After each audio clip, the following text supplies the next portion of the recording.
to his field. Kyle Field in College Station, Texas, sold out. More than 86,000 here at the site of the only game this weekend between two teams ranked top 10 in the country. Number 7 Oklahoma State takes on number 8 Texas A&M. It has been 36 years since the home 12th man hosted a top 10 matchup. You have to go back to 1975 when number 2 A&M beat number 5 Texas during Earl Campbell's sophomore season as a Longhorn. That was a long time ago, and these fans are ready to host a big ball game. Hi, everybody, and welcome. I'm Sean McDonough along with Matt Dillon. Delighted to have you with us as we look not only at two of the best teams in the country, but particularly two of the best offenses in the country.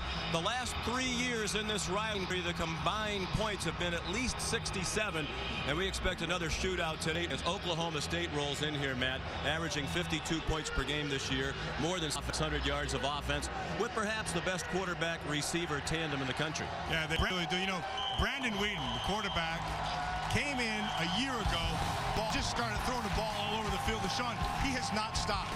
Former baseball player, he is not afraid to throw it under pressure, in tight windows, anywhere on the field.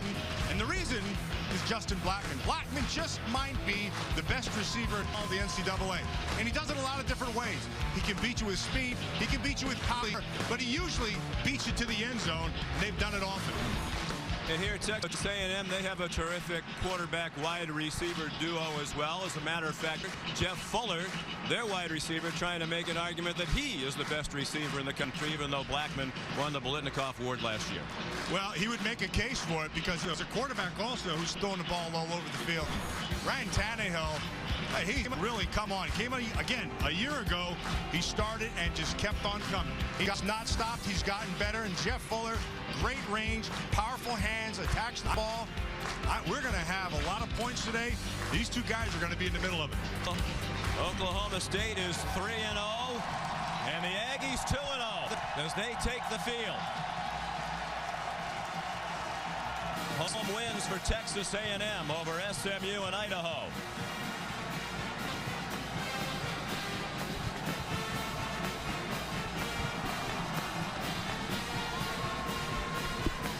One of the biggest games of this young college football season. Oklahoma State and Texas A&M, the kickoffs right after this. At Kyle Field in College Station, Texas, where the atmosphere is as good as any college football venue in America.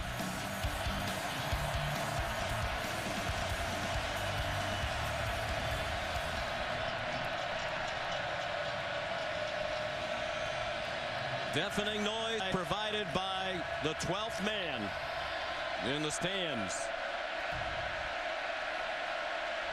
A&M won the toss, elected to receive. Ben Molina back deep to return the kick from Quinn Sharp.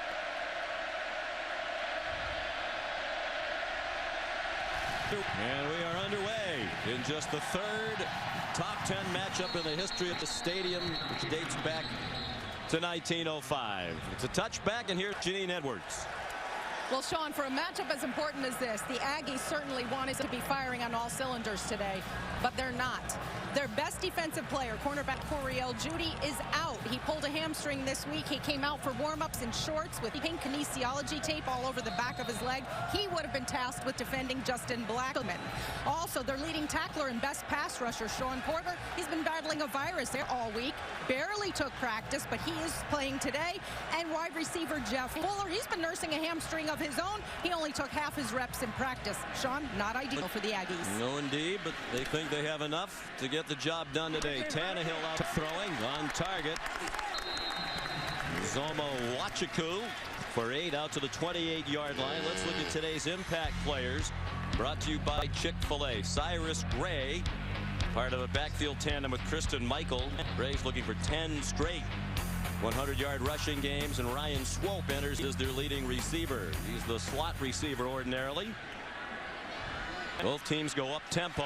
Tannehill fires again to Wachiku. Justin Gilbert made the tackle. On defense for Oklahoma State, Markel Martin making his 28th straight start. That's the longest active starting streak among the Cowboys, one of the hardest hitting safeties in the country. and a senior NFL prospect. Going down to the other end. Cyrus Gray, the running back. Again, they spread the formation. Tannehill given time. Sailed on his pass, sailed over the head of Jeff Fuller, with Broderick Brown in the Oak Ridge for the Oklahoma State defense. Sean, we talk about the skill set Texas A&M has, and it's formidable. But to me, when you watch this team, the difference could be in this offensive line. It's a big young group, and they protect extremely well. Biggest offensive line in the history of A&M, averaging about 108 pounds. 4 wide receivers, 3 to the left of Ryan Tannehill, a senior from Big Spring, Texas, who takes off running right up the middle. Touchdown, Texas A&M. 65 yards.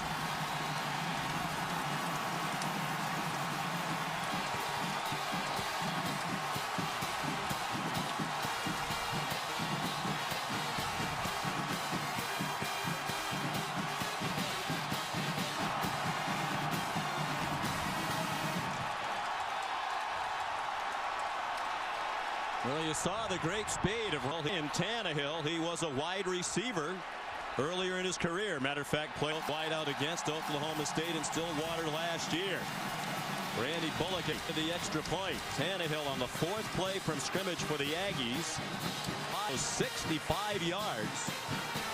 His longest previous run this season, 0 yards. That is a great call by Sherman, the head coach. I want you to watch Rashedi Jones, number 99. He is going to have to watch the mesh point. Watch the ball and watch the eyes of Tannehill. He's watching. If he bites, he goes. You see the bite, and now he goes. This is a piece of the puzzle that has not been seen in the Texas A&M offense. And Mike Sherman busted it out early. People forget how athletic Tannehill is, and he shows them how good he is. He arrived here as a quarterback. It was 3rd string behind Stephen McGee and Gerard Johnson. At the time, Tannehill told Mike Sherman, okay, I understand, but I think I'm better than those 2 guys. Of course, McGee wound up in the NFL. Johnson's the all-time leading passer at A&M. But Tannehill, after playing wide receiver, got the chance with the team 3-3 last year to play quarterback, and he ignited them. They finished 9-4 and went to the Cotton Bowl, shared the Big 12 South with Oklahoma State and Oklahoma. Sean, he was right when he told them he thought he was better. He was better. And Randy Bullock kicks off. Justin Gilbert stumbled for a moment, as did I. Nice cutback. And now the ball's out. Recovered by the Cowboys. They might have ruled Gilbert down near the 19. We'll see where they mark it. David Paulson made the tackle, or rather recovered the football for Oklahoma State.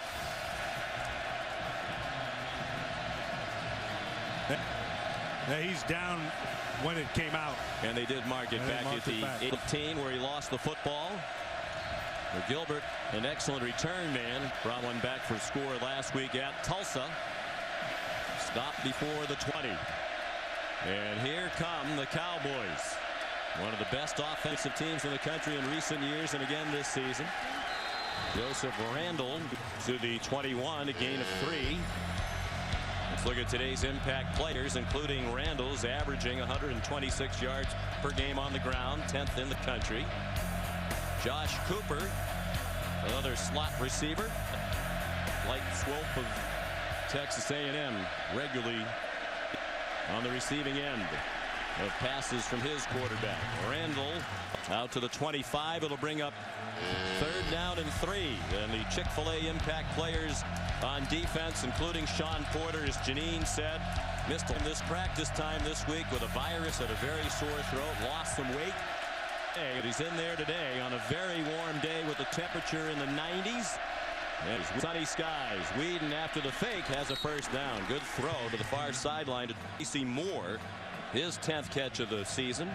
Chased out by Dustin Harris. 1st down. When you watch Brandon Whedon, you're going to see he has a little bit of a Brett Favre mentality in that he believes he can make any throw from anywhere in the field. Mechanically, sometimes he's not very good, but he believes in his arm. The majority of the time, he's right. The leading passer in the country coming in. That pass on target. Catch by Hubert Anium. Going to mark the ball at the 40, very near first by tackled there by Terrence Frederick. Both these, and it is a first down. Sorry, Matt. Both these teams, Sean, very similar.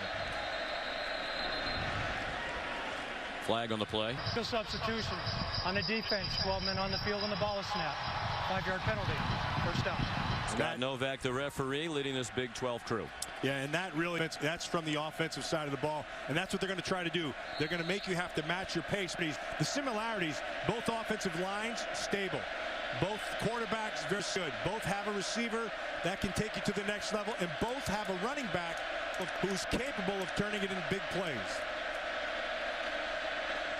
Whedon trying to set up a screen. Randall, and he's taken down by Terrence Frederick for loss.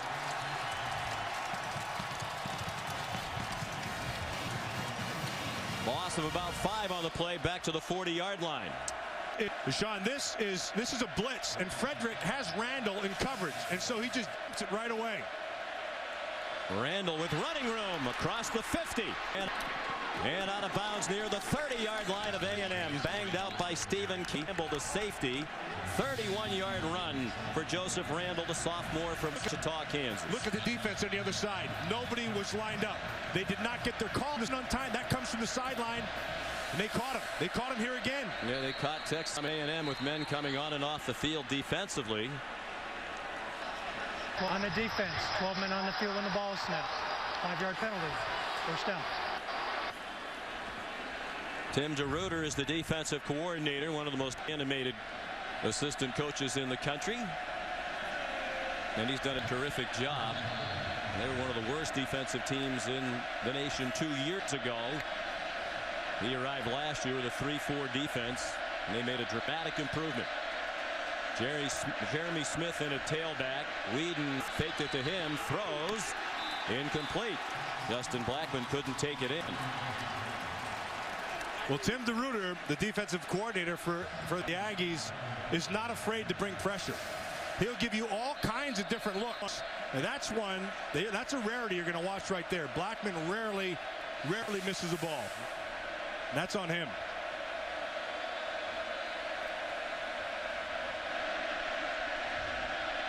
Whedon out of the gun. 2nd and 5. Brandon's a senior. On target, just short of a first down. Blackman held on to that one, then had Dustin Harris draped all over him. They had hoped that Coriel Judy would run for most of the day as the defensive back covering Blackman, but they don't have him. He's their best. So a lot of that load will fall on Dustin Harris, the junior. On 3rd and 1, quick pop to Blackman. First down, shoved out of bounds. They'll mark it at the 13-yard line. 1st and 10. Cowboys trying to answer the quick strike by the Aggies.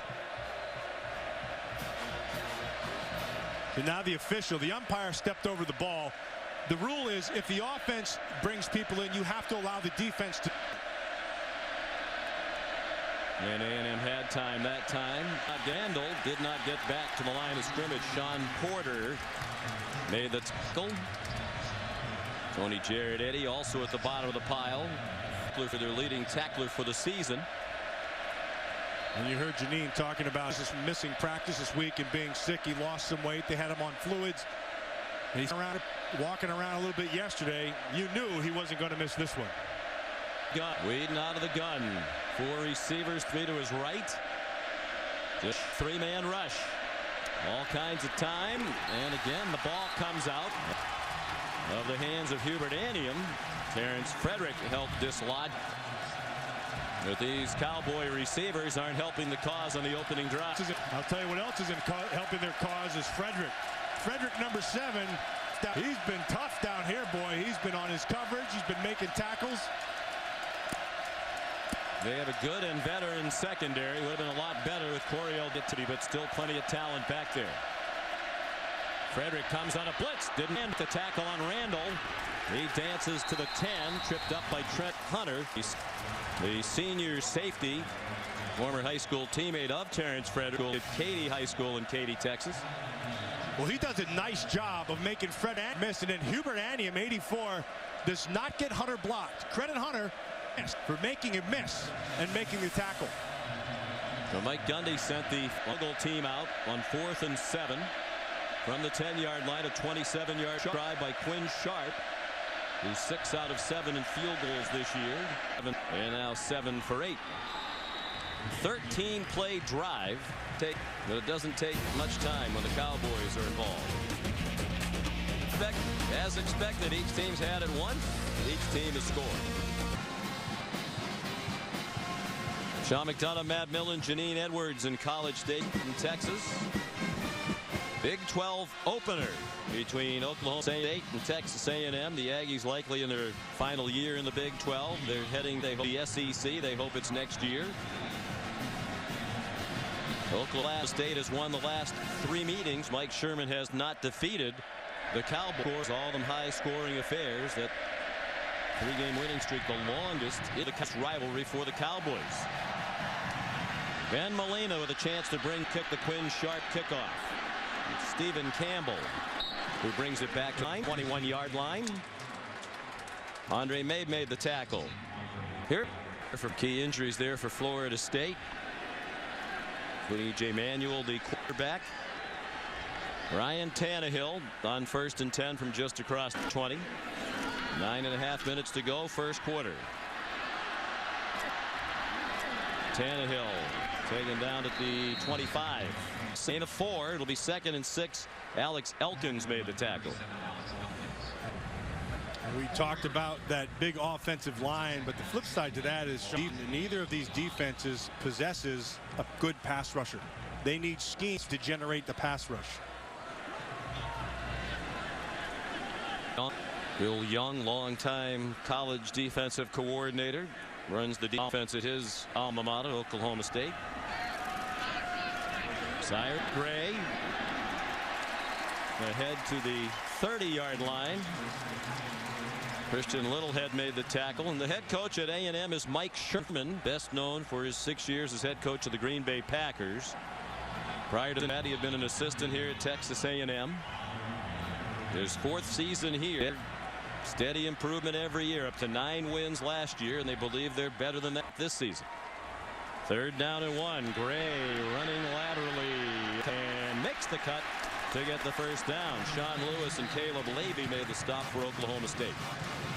That's a case of 9 men up in the box against that offensive front, and they still were able to run on it. Credit Cyrus Gray for able to make a guy miss and pick up the first. And Mike Sherman says Gray is very patient. Sometimes he's a little too patient as a runner. They'd like him to hit the hole more quickly, but the patience seemed to serve him well there. Tannehill under duress, stepped away and found Swope right up the middle of the field again, and chopped down at the 39 of Oklahoma State by Broderick Brown. 27-yard completion. This is called managing the pocket. Comes right up inside. That's Nigel Nicholas. Has the free shot, but he just steps to the side. You don't need a lot. Eyes down the field. He finds Swope for the big play. Swope had 72 catches last year, tied Jeff Fuller for the team lead. That's also the single season school record. Toss back to Cyrus Gray. Again, patiently waiting for a hole that never did open up. Nigel Nicholas, their best defensive tackle, in on the stop. With help from Sean Lewis. They're a little thin at defensive tackle. Bill Young said if Nicholas comes out of the ball game, there's a big drop off at that position. Not of this group, Sean. This is kind of a smallish defensive front. Their linebackers are small. They do run well, and they rely on a lot of movement. Kristen Michael has come in at running back. Tannehill, plenty of time. And he hit the receiver, Nate Askew, just as he turned toward the ball. The ball caught the receiver by surprise. Justin Gilbert in coverage.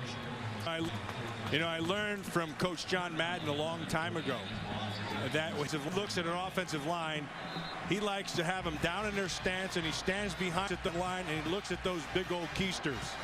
And he says the biggest ones make the best play. And I got to tell you, he would like this offensive line here at Texas A&M. They got some big old guys in there. 3rd down and 11. 7 minutes to go, first quarter. Ryan Tannehill and Texas A&M leading 7-0. They're at the Cowboy 40. Line does a good job again. And the pass incomplete. 7-3 is the Texas A&M lead. Brian Swope, the intended receiver. Well covered. That was good coverage in that series right there by the Cowboys. They decided to go with just 4 rushers. Did not bring pressure and went with coverage down below, and they did well. Punter, weren't sure who the punter would be. They've used 2 this year. They'll start with Ryan Epperson, the junior from Keller, Texas. With a lot of punting problems last year. Used 3 different punters. This is a good one. Bounced inside the 5. And downed by Caleb Russell at the 9-yard line. 31-yard punt. A look at the troop headquarters for the Corps Cadets here on the A&M campus. It's also their command center and houses the horses of Parsons Mounted Cavalry, the only mounted OTC unit in the United States. 7-3, A&M leading Oklahoma State. Here's Janine Edwards. Oklahoma State Cowboys to a field goal in that last series. Evidently, there was some confusion in the signal calling here. Linebacker Sean Porter sat down and called one of the coaches over, and they're discussing the signals and how they were having trouble reading the signals. So the coaches were saying they just keep signaling over and over and over until the ball is practically snapped. But they were pretty pleased with what they were able to accomplish, and the coach is telling their linemen, hey, that was their best shot, and we did a pretty good job on that. Second possession on offense for Oklahoma State. They went 32 yards in 13 plays, had the ball for more than 5 minutes before settling for a short field goal. Joseph Randall, a hard-earned yard, ran into Jonathan Stewart. Brown also in on the tackle for Texas A&M. And we got a Cowboy down. Offensive line on the right side. You know, when you defend this fast pace, that's Lane Taylor, number 68, the right guard. When you defend a fast pace, there's 3 things that you have to be able to do. You have to maintain discipline across the scheme. You have to have good depth. With depth, you have to have discipline with that depth as well. And then, Sean, you got to be in great conditioning. If you're not in good condition, it's going to get you. Guys will start to suck air, and then pretty soon you're awful. You're right both times. It is 90 degrees at kickoff. Mike Gundy and his Oklahoma State Cowboys, number 2 in the nation in total offense, 601 yards per game. Only Georgia Tech rolled up more yards per game offensively than Oklahoma State. 3-0 the Cowboys. Home wins over Louisiana Lafayette and Arizona, and a win on the road last week at Tulsa. Jeremy Smith bounced off a hit and got the first down. Trent Hunter credited with the stop. A 10-yard gain for Smith, sophomore from Tulsa. They're the number 1 passing team in the country. Number 37 rushing. And 3rd in scoring behind only Georgia Tech and Texas Tech. Randall back in the game. Got a yard across the 20. Chopped down by Charlie Thomas. They give you, speaking of this Oklahoma State offense, they give you a variety of different looks and personnel groups.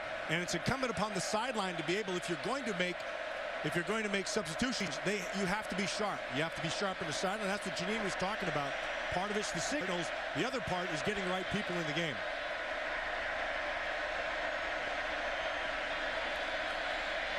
Whedon, a pump fake, a flag thrown in the offensive line. The catch made by Tracy Moore for a short gain. Tackled immediately by Terrence Frederick. Well, there was a flag thrown by the umpire. Personal foul, chop block on the offense. Number 1. Half the distance to the goal. 2nd down. Another Aggie down on the field right there. I wonder if he was victimized by the chop block. They came in a blitz up inside, and Joe Randall apparently cut somebody who had already been engaged. Charlie Thomas Starting inside linebacker, the injured player. Mike Sherman out on the field to take a look at Thomas, sophomore from Beaumont, Texas. They are thin at inside linebacker. That was one of the few positions which they had some concern starting the year. One of the reasons the M ranked in the top 10 in the preseason for the first time since 1919. They have 18 of 22 returning starters back.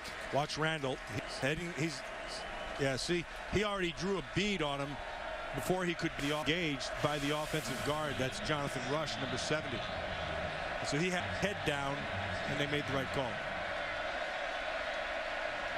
And Thomas limps off. The penalty brings the ball back to the 10-yard line, where it'll be 2nd and 20. 5:20 to go, first quarter. The clock runs again now. A&M leading Oklahoma State 7-3.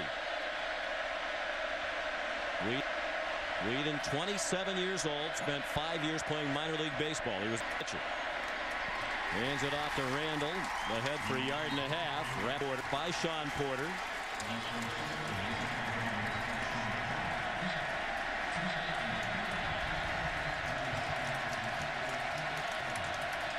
Justin Blackman, a little agitated, perhaps. It's not coming his way right now. You'd expect they might look for him on 3rd down and 18. He's up all by himself up top. They're going to keep his safety. They're going to watch somebody up on him, help, and then keep help over the top. He regularly sees double coverage. That's why his numbers are down a little bit here at the start of the year. Josh Cooper. Good run, get to the catch, but did not get to the first down marker. Came up about 5 yards short. Taken down by Stephen Jenkins and Stephen Campbell. Justin Blackburn, not a happy camper right now. They're going to take Porter first and push him up the sideline. There was a safety sitting right there. You see him at the bottom of your screen, so he's not pleased. But what he shouldn't be pleased about, not that he didn't get the ball, but that he dropped one earlier. Every opportunity you get, you got to take advantage of. Quinn Sharp. Punt fields it on a bounce.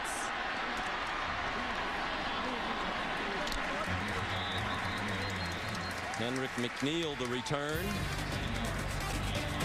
10-yard return of a 45-yard punt, and the Aggies will start at their 41.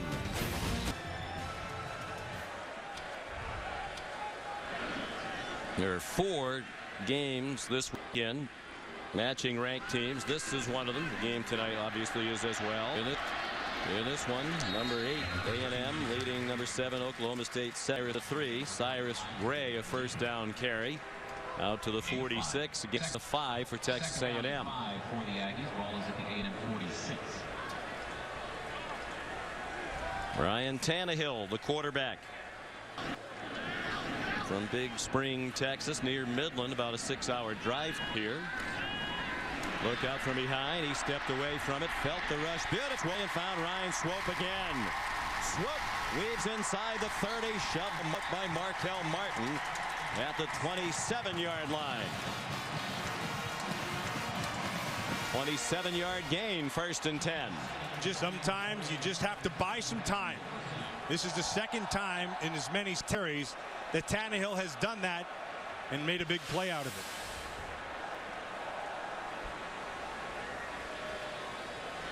Five receivers now for Tannehill.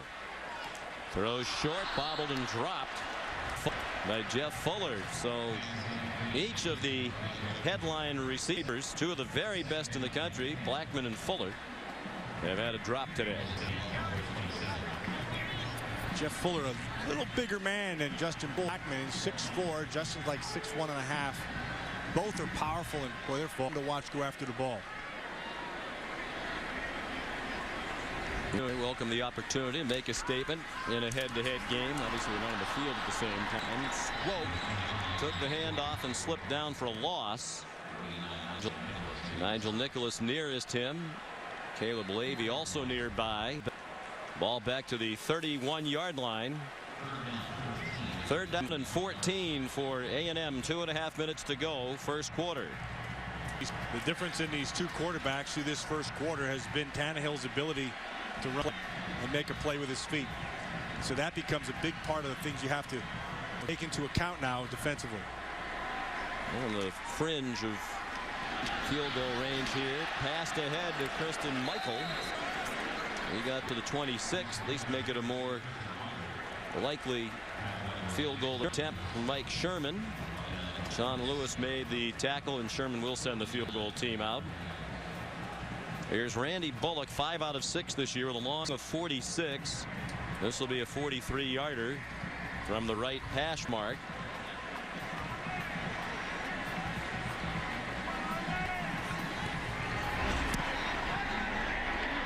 And it is good. Randy Bullock, senior from Klein, Texas, pushes the lead back to 7 for Sherman and the Aggies.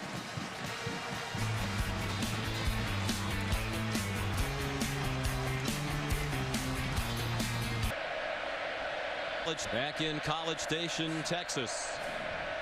Texas A&M leading 10-3 over Oklahoma State. Randy Bullock will kick off.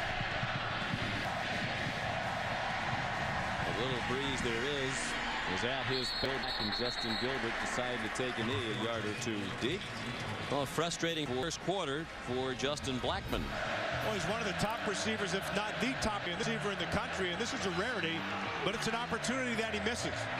And then what you're going to see here is a little bit of frustration. He doesn't know exactly what the quarterback is seeing, like the safety coming over the top. But great players are ultra competitive.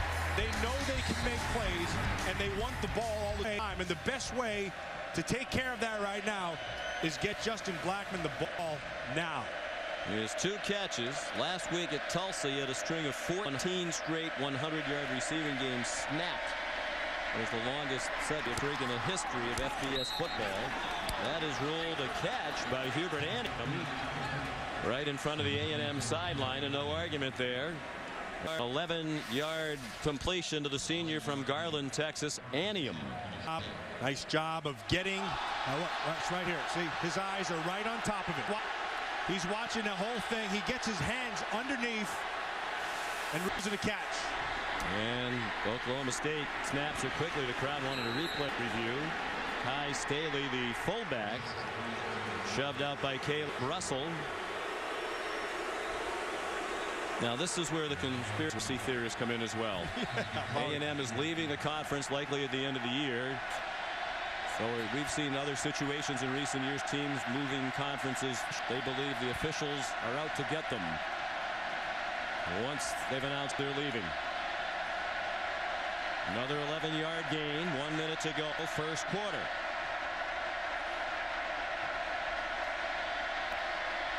Whedon throwing a deep ball into double coverage and almost intercepted by Stephen Campbell, who came over the top on the coverage of Justin Blackman.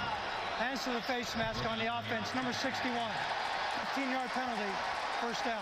Michael Bowie, the left tackle, called for the penalty.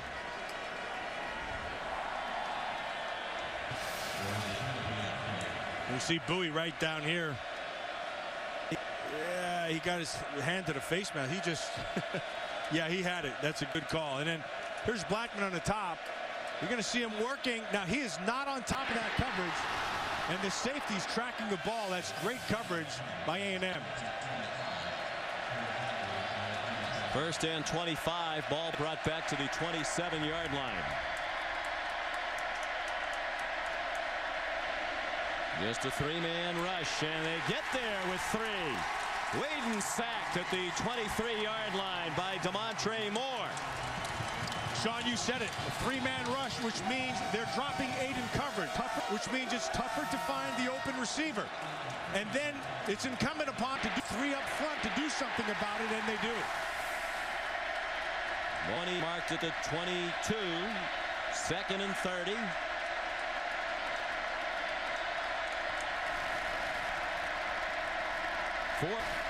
Four-man rush.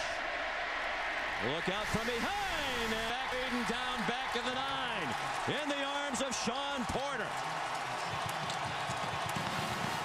Speed off the edge. Again, good coverage. They drop 7. Porter just keeps on coming. When Whedon tries to roll, he's lucky he didn't get a strip sack.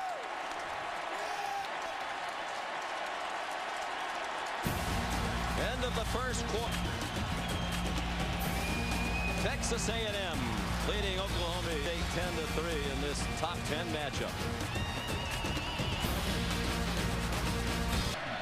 Robert, all right, Robert, thank you. Here it's 10-3. A&M has the lead in this matchup between two top 10 teams. 3rd and 43 for Brandon Weed and the Cowboys. A 15-yard penalty, then sacks of 5 and 13.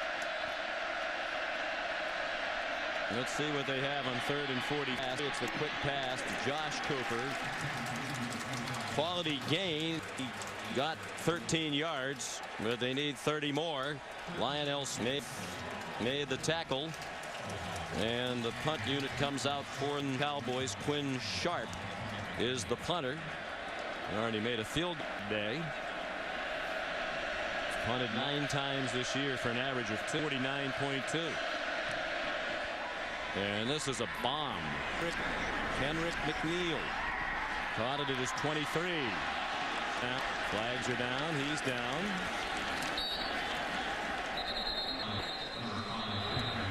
Justin Gilbert made the tackle. There are a couple of flags on the play. 55-yard punt.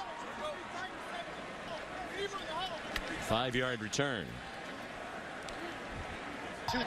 There are 2 fouls against the receiving team during the return, blocking the back. Number 14 of the receiving team. Penalties decline. During the return, blocking the back. Number 9 of the receiving team. 10-yard penalty from the spot of the foul. First down.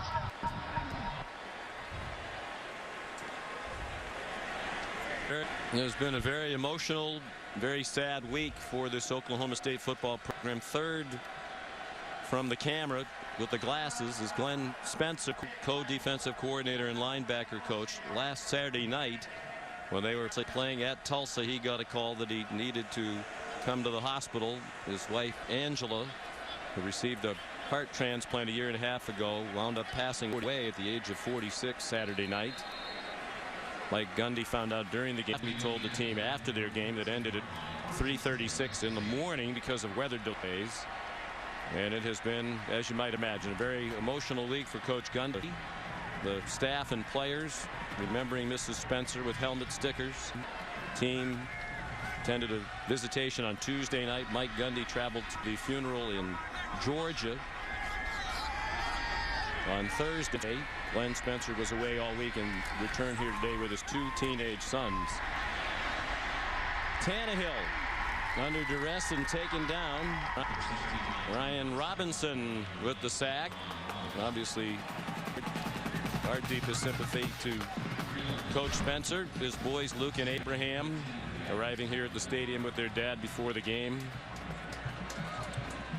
Players we talked to during the week, tremendous respect for Mrs. Spencer, and I think Jamie Platnick said it best.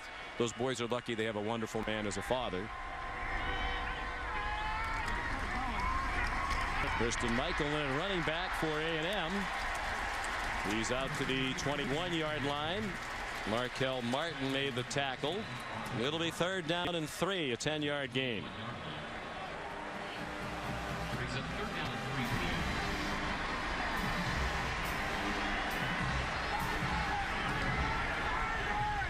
So many spread formations on both sides. Tight look here from the A&M offense. Tannehill throws, caught, first down. Ryan Swope again with Broderick Brown nearest. 1st and 10. Here's Janine.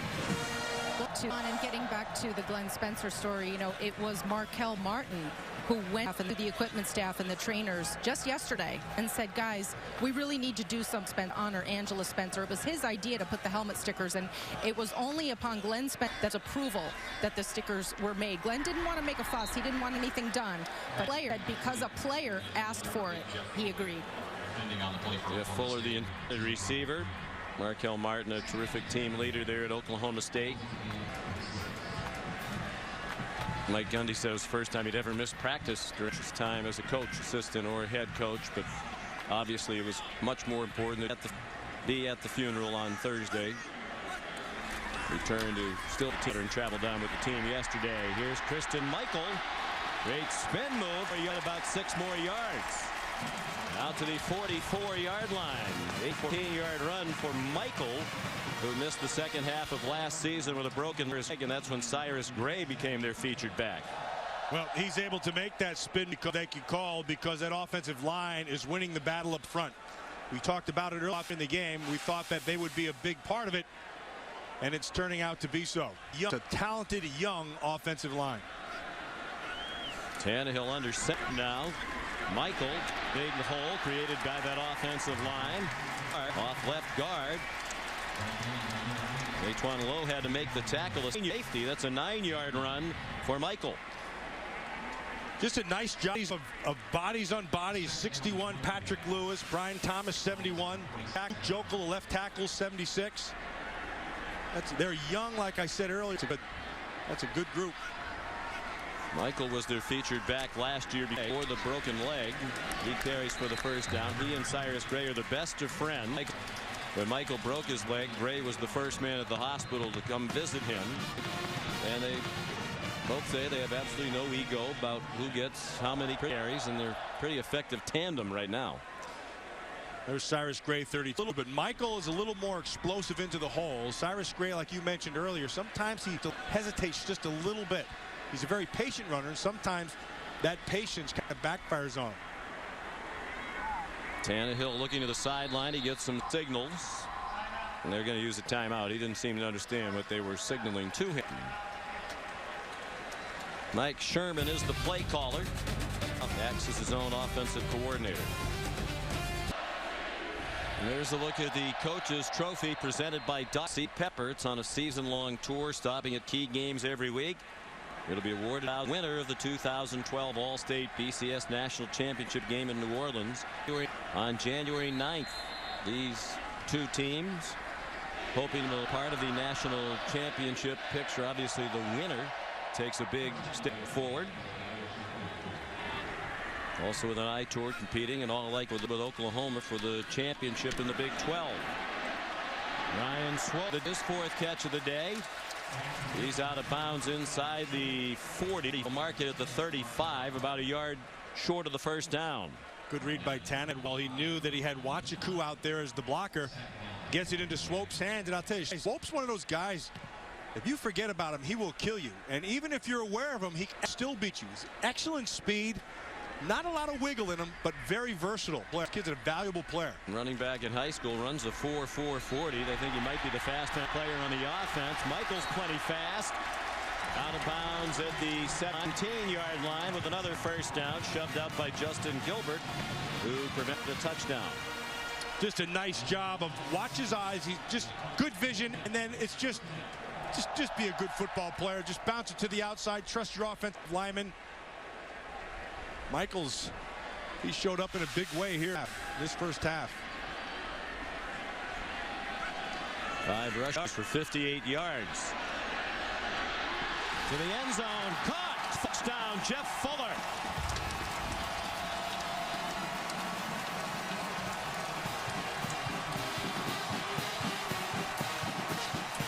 Sean, there's a perfect example of attacking the football. In the middle of the field, you have a defender on you. Just a powerful job with his hands and going and just snatching the ball.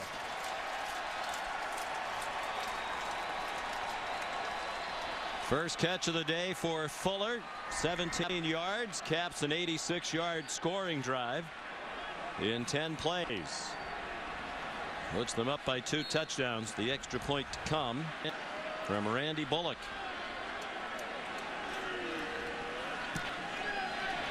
And it's 17-3.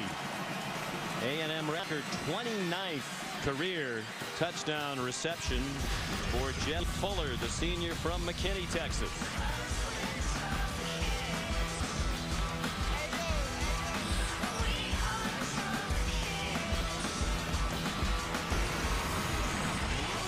The George Bush Presidential Library and Museums located here on the Texas A&M campus. Audio and video recordings, photographs, official records, the life and career of President George Herbert Walker Bush. Ryan Tannehill, 17-yard touchdown pass to Jeff Fuller.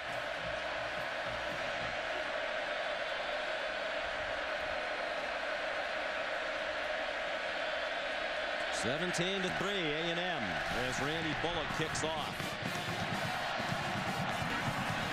Justin Gilbert's going to try it this time. And he should not have attempted it. Stopped at the 8-yard line. Shazer Everett leading the coverage unit. Desmond Gardner also in on the coverage. Let's take a look now at today's Good Hands play brought to you by Allstate.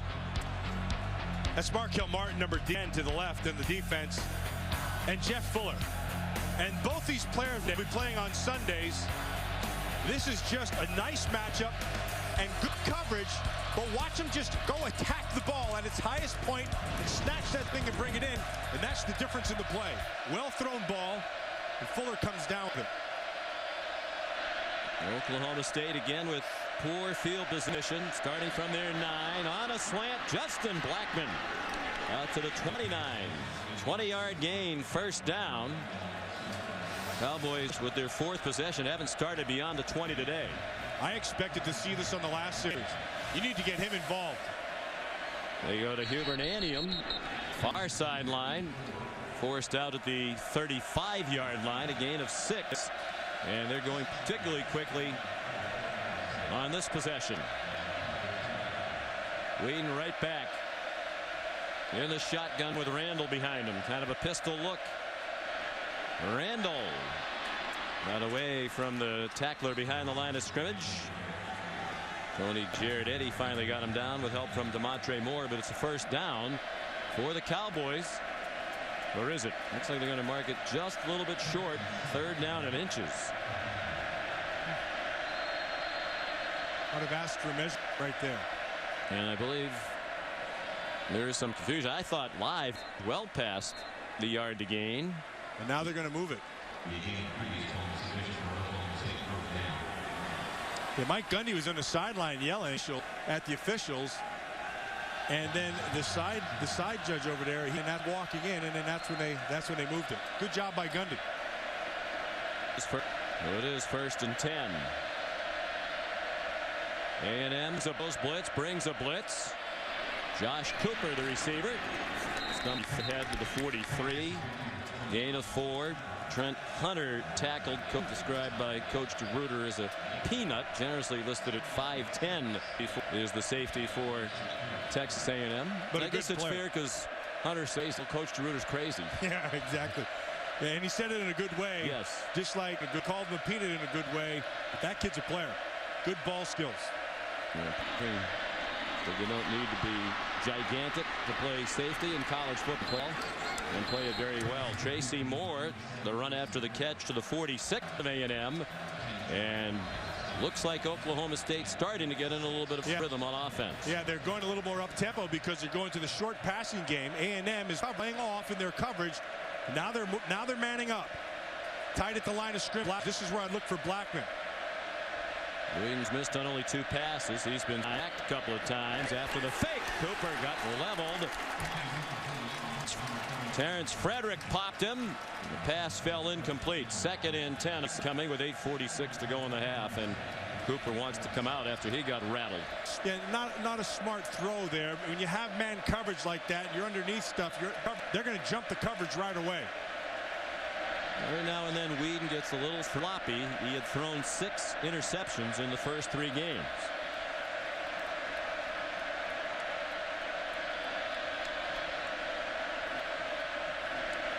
Whedon connects with Colton Shelf, who came in for Cooper, senior from Enid, Oklahoma.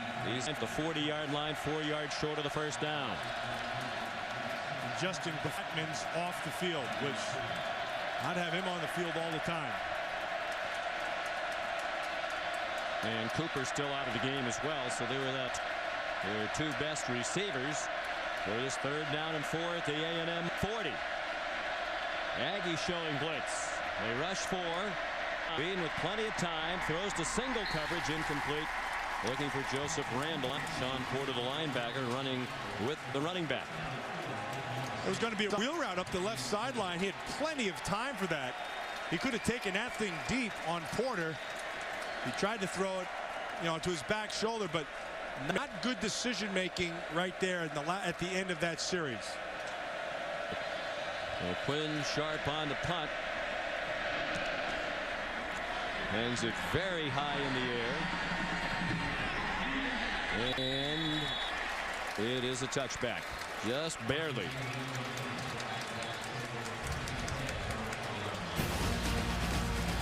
This high-scoring Oklahoma State offense has been held to 3 points, and the Aggies lead 17-3. Back at Kyle Field, College Station, Texas, middle of the second quarter. It's a 17-3 lead for Texas A&M. We look at the Pacific Life game summary, and they have a decided edge in play so far. And right now, you were commenting during the break, Ryan Tannehill is the much more effective quarterback of the two. Whedon's been on target for high percentage, but they're not moving the ball consistently. Yeah, and really the difference has been his ability to manage the pocket, and then of course the 70-yard run was a big deal too. Iris Gray led 4-3 on 1st and 10, at least 2nd and 7.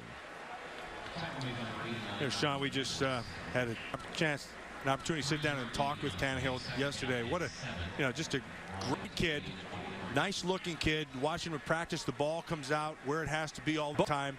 Both of them are accurate throwers. The difference here is Tannehill has an ability to be able to beat you with your feet as well. Throws near sideline top, and then Jeff Fuller went out of bounds after the catch at the 35-yard line. Tannehill's also very smart, already graduated with a degree in biology with a 3.68 GPA. Ball's where it has to be, and Fuller's a big target. And I played with his dad, Jeff Sr., in San Francisco. He's got that same look about him too. Look, he's got that good look in his eye. Jeff Sr. was a defensive player, also played here for the Aggies. Tannehill, a deep ball intended for Fuller. Again, double coverage. Broderick Brown and Markel Martin there for Oklahoma State. Well, they thought they had a matchup on the outside with Broderick Brown, who's only 5'8". But Markel Martin, number 10, you're going to see a lot of him in the National Football League because he does some things that a lot of safeties don't do. He's got great range, and he can redirect extremely well, and that's really his strength. 2nd and 10, 7 minutes to go in the half. Cyrus Gray with running room. First down.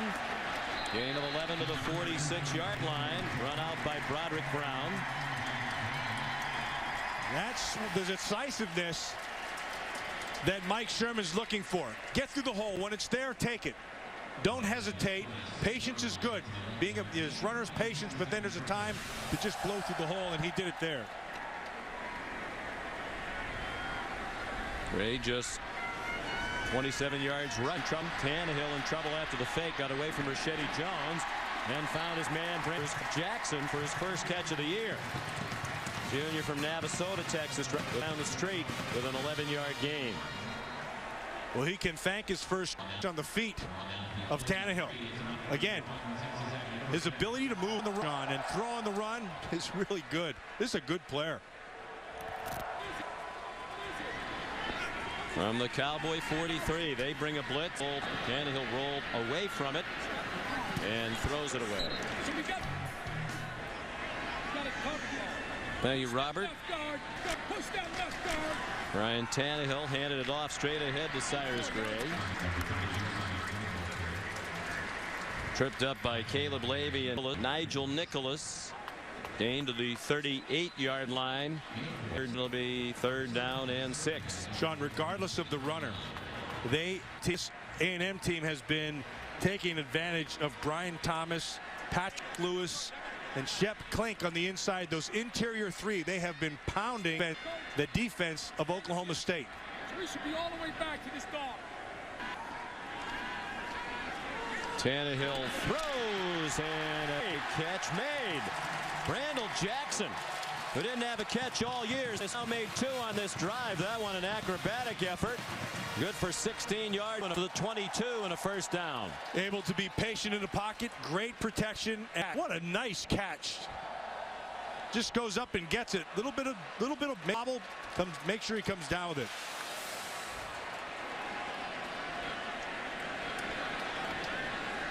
Texas A&M already leading by 14.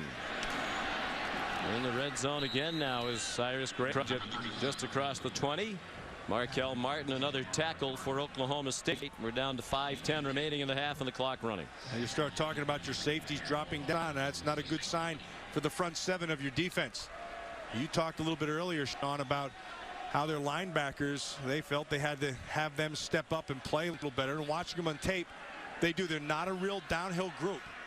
Markel Martin, if you're going to have him with his nose around the football up front, you're going to lose him in coverage.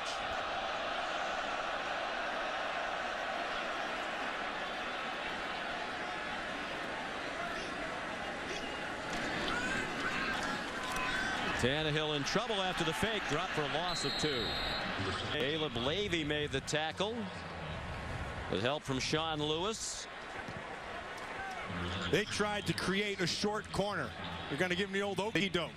They shifted. They took that trips package, moved it to the other side, tried to create a short corner on the left side, but Levy, that time, nice play. Good read, makes it stop. Sophomore from Salina, Texas. They produced a lot of good football players in that community north of Dallas.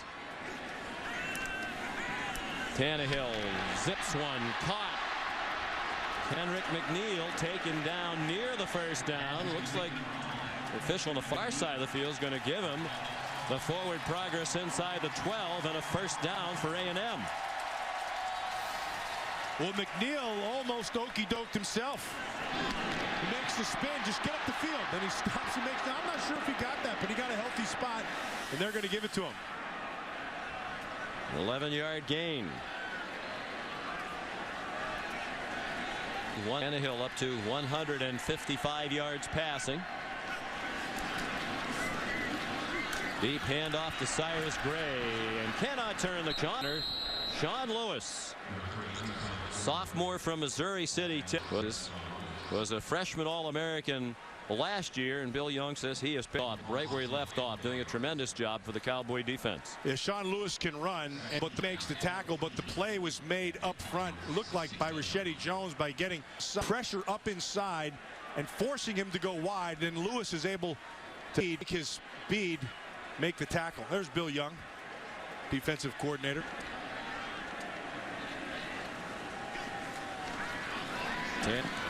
Tannehill on 2nd and 15. Swope the intended receiver, went down. Might have slipped.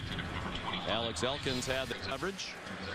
Well, better coverage by the 10-yard marker right there. 10-yard line marker. That reached up and tripped, and that turf monster got him. Elkins was on the inside. Sway was going to make another play. Sets up third. Big play right here for Oklahoma State. They've got to be able to stop. They can't give up 7. 14th play of the A&M drive. Very effectively keeping the Oklahoma State offense off the field. Had the ball for more than 5 minutes on 3rd and 15. A little shovel pass ahead. Cyrus Gray, and he's smothered for a loss of 2. So good work by the Oklahoma State defense. After the Aggies penetrated the red zone, Bill Young's defense stood up. Jamie Blatnick and Rashedi Jones, the defensive ends, in on that play. Blatnick's another from Salina, Texas. Stant Lynn, the Penn State cornerback. Adam James. Yeah, I'm not Texas Tech. I'm not so sure that there's a stronger one that come out of there than Jamie Blatnick. That kid is a beast. He's over a 500-pound bencher. There aren't very many of those critters walking the earth, let me tell you. That's a lot of weight to push up. Benches 500, and he said Jones might be slightly stronger at the other defensive end. He squats about 600 at 268 pounds. Timeout called by Texas A&M. Sean McDonough, Matt Millen, Benine Edwards back at Kyle Field, College Station, Texas. 90 miles northwest of Houston. Randy Bullock has come off. Texas A&M let the clock run down before calling a timeout, trying to leave Oklahoma State with as little time remaining as possible. This will be a 35-yard field goal drive for Bullock. He's already made one today. And he's made 2 today.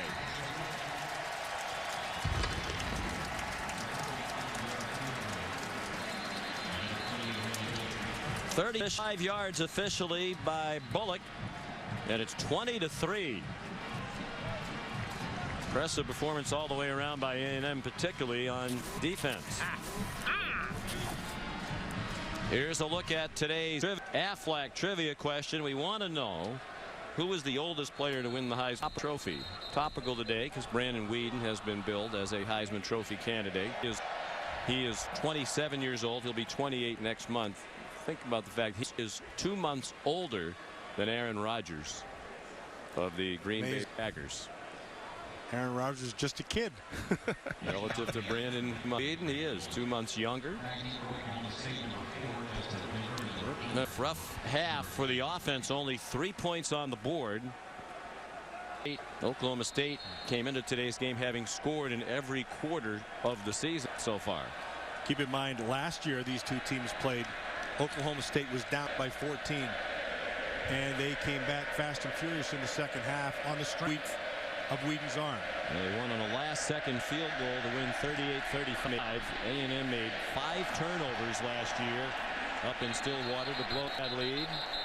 Good kickoff by Bullock. Justin Gilbert didn't try to bring it out. There's a flag down at the 45-yard line.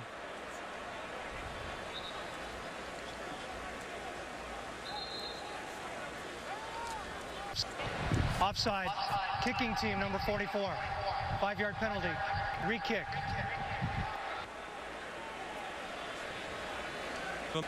While we have a moment, let's check in with Janine Edwards. Well, Sean, I've been keeping an eye on the Oklahoma State bench and the offense in particular, and it seems that some of the players have really started to be affected by the heat. Now, the equipment staff has been very busily hooking up these misters to the back of the benches. They told me that the receivers actually asked for them. Justin Blackman in particular seems to be having a hard time with the heat. He's been having the trainers put ice water towels on the back of his neck. He himself has been pouring water down the back of his neck, and I have not seen that type of activity on the other side of the field. You know, to really make him feel good is a couple more catches. It's funny how you start to feel pretty good. They did make an announcement over the PA system here to the fans during the last commercial break that they've opened the McFerrin Athletic Center building adjacent to the stadium as a cool zone. The fans are welcome to go in there and try to cool down. It's up to 92 degrees. Here in College Station. So Bullock will kick again. This one's returnable for Justin Gilbert from the 5. Crowd thought there was a clip. They're not going to get a flag thrown, and now Gilbert's off to the races, and now there is a very late flag flying. He's going to take it the distance, but there's a flag back at the 28-yard line. 95 yards if it stands.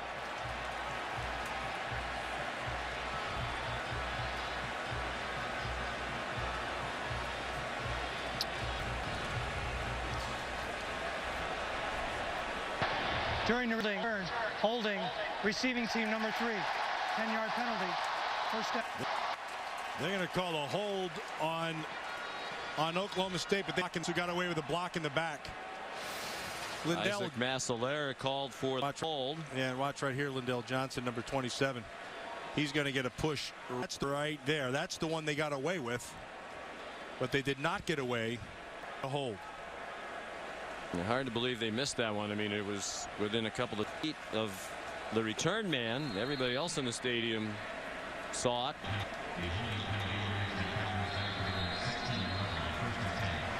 Nothing going right for Oklahoma State in this first half. Look on the 5th kickoff return for a touchdown. Justin Gilbert's career. They're going to have to get something going, and if they're going to, it's going to be between 2 people. Blackman is one of them right there. He's got to make some plays, and Weeden has not played well here in this first half. And credit that A&M defense. It's helped the defense that Oklahoma State's had. It was a poor field position. Their average start, their own 14. Starting this time for the 16. Weeden got it off to Josh Cooper. Stacked yard after a 9-yard gain. Clock running, 1:25 left. Oklahoma State is all 3 timeouts. Charlie Thomas and Dustin Harris made the tackle. 2nd and 1. Weeden Under pressure again, got it off to Blackman. He's ridden down by Dustin Harris at the 43-yard line. 1st and 10 Cowboys. That's a mismatch. If you have Dustin Harris on Justin Blackman with the safety in the middle of the field, you got to take advantage of that. Under a minute to go after an 18-yard gain. Whedon throws again. Caught and out of bounds goes Josh Cooper, the senior from Mustang, Oklahoma. 1st down into A&M territory. 46-yard line. And a timeout called by A&M. That's smart. They got to get their short straightened out there, because right now, Sean, they had that rhythm that they've been looking for, that they lost on the last series. They have it going right here. Tim DeRuyter's defense on its heels and a little bit out of breath, so they use their final timeout of the half on defense. Now the answer to today's Aflac trivia question. Who's the oldest player to win the Heisman Trophy? You got this right last night at our meeting. Yes, I did. Shockingly. And similar to Brandon Whedon, former minor league baseball player, Chris Wenke came back to Florida State at age 28 years and 5 months. He won it in 2000 for the Florida State Seminoles. If Brandon Whedon were to win it this year, he'd be the 2nd oldest, a little bit younger than Wenke. He's come out firing on this possession, starting at his own 16, completions of 9, 18, and 11.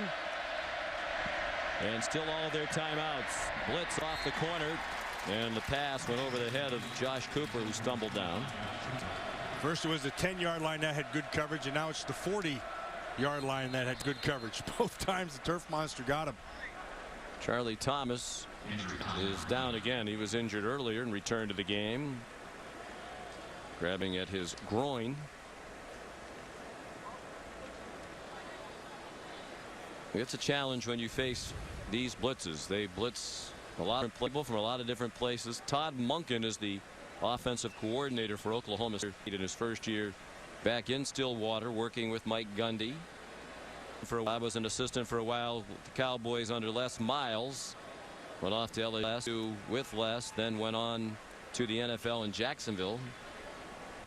Now back with Oklahoma State. He says facing this Texas defense is like facing the New York Jets 3rd down package on every single play. You never know what you're going to get from Rex Ryan, particularly on 3rd down. Yeah, they give you a lot of different looks, and they try to give you numbers. Sometimes they try to give you numbers. Another time, this Tim DeRuyter, the defense coordinator, they'll give you numbers to a side. Like they might line 5 guys to a side, bring 3. Then they might line 5 guys and bring 2. Then 5 guys and bring 5. So it's all about accounting and taking care of the numbers inside. And at one point, Whedon is going to have to take a shot down the field when he gets his pressure. He's been going to his hots off the top.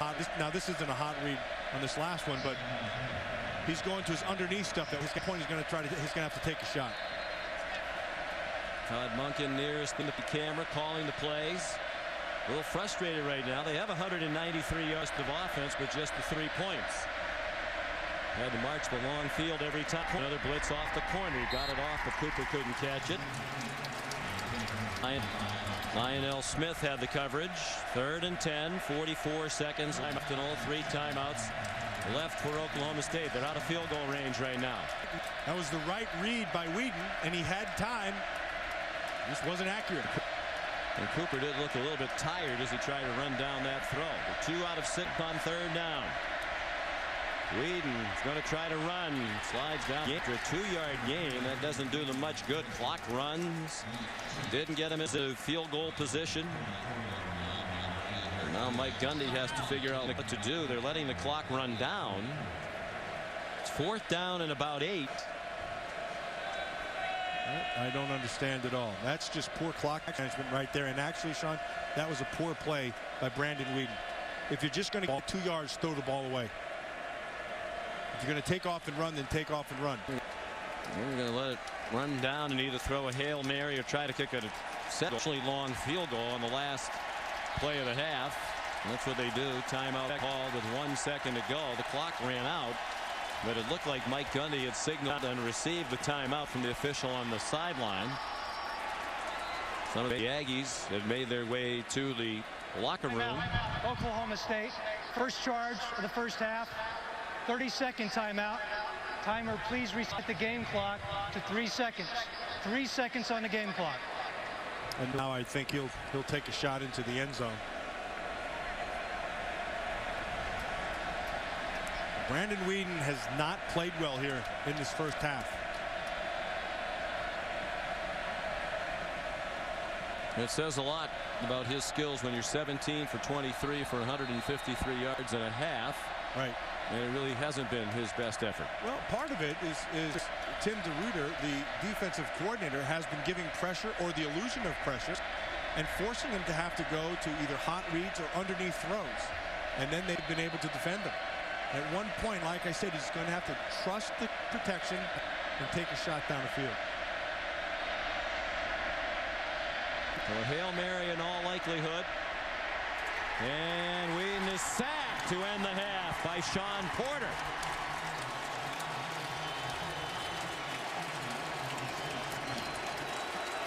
Mike Gundy's team on its first possession marched right down the field, 72 yards, 13 plays. They kicked the field goal. Since then, 3 punts, and the half ends a sack on a Hail Mary try.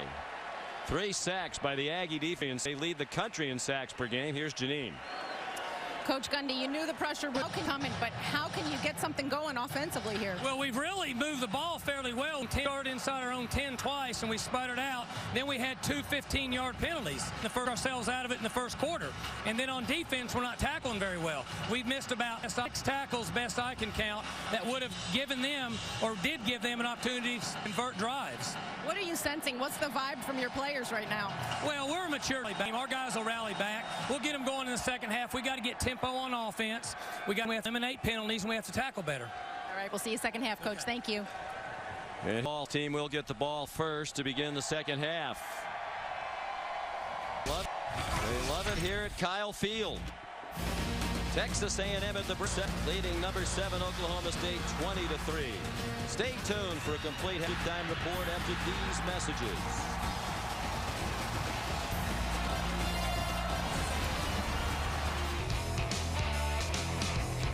And we're back at Kyle Field, College Station, Texas. First top 10 head-to-head matchup in the stadium since 1975, and at the half, number 8 Texas A&M leading number 7 Oklahoma State 20-3. 301 yards of offense for A&M. Not a paltry total, Matt, for Oklahoma State. 185. Brandon Weeden's on pace to pass for over 300. Blackman on a pace for 100 receiving. Randall for 100 rushing. But long fields, poor field position. The penalties Coach Gundy mentioned. We probably should mention the A&M defense too. Yeah, they've played very, very well. And, you know, if you watch it today, there's 2 things really that are going on right now. The A&M defense, they've been getting pressure. Tim DeRuyter's been dialing up blitzes. They have been giving up some yards, but it's not been killing them. There's not been any shots down the field. Everything's been in front of the zones. They've been able to defend it. And then Ryan Tannehill is he's just playing lights out. He's beating them with his feet. He's bought time in the pocket, and he's been accurate with the ball. So this right now is a huge drive. This opening drive for Oklahoma State is a monster. They must get points here.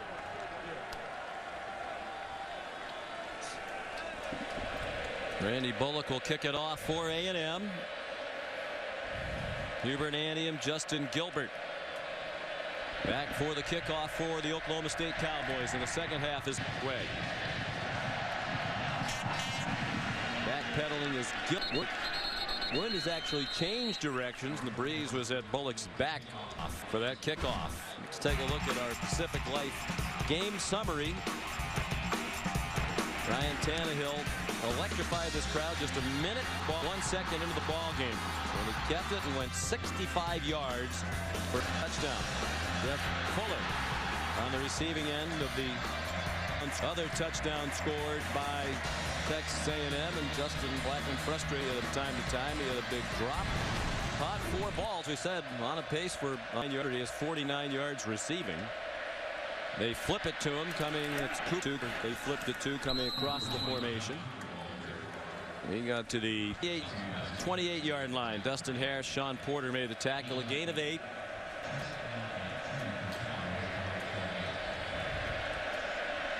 First drive they went down, kicked the field goal, marked 72 yards. Not much sustained offense since then.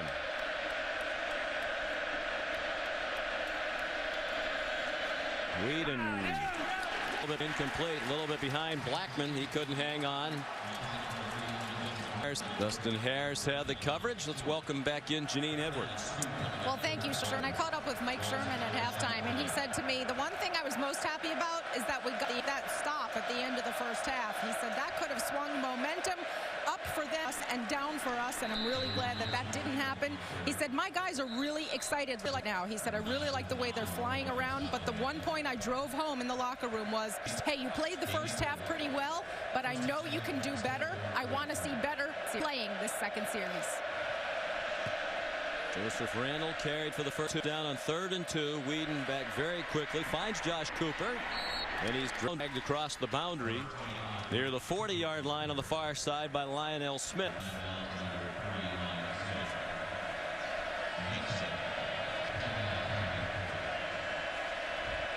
A&M wasn't really lined up, and Randall runs ahead for the first down to the 44-yard line. Tripped up by Garrick Williams, an inside linebacker in that 3-4 Aggie defense. And now another Aggie is down, but Sean, you mentioned it. They weren't even lined up. You know, that's from the sideline. It's Demontre Moore, just outside linebacker, just a young guy. He's just a sophomore and a ton of talent. And they are counting on him to be a big piece of the puzzle in his defense. We mentioned they had just about every starter back on both sides of the ball, but they lost Von Miller, the outside linebacker, 2-time Big 12 sack leader and the 2nd pick in the entire NFL draft by the Denver Broncos. So that was a big person to replace, and they think Demontre Moore over time has the talent, perhaps not to be Von Miller, but at least give them the consistent pass rush that they got from Miller. Yeah, well, the thing that I just watched Von Miller this week in tape, and he does some things natural that you just have. They're just innate. And Demontre Moore does not quite have what Von Miller has, but he's got some skills that they can take advantage of.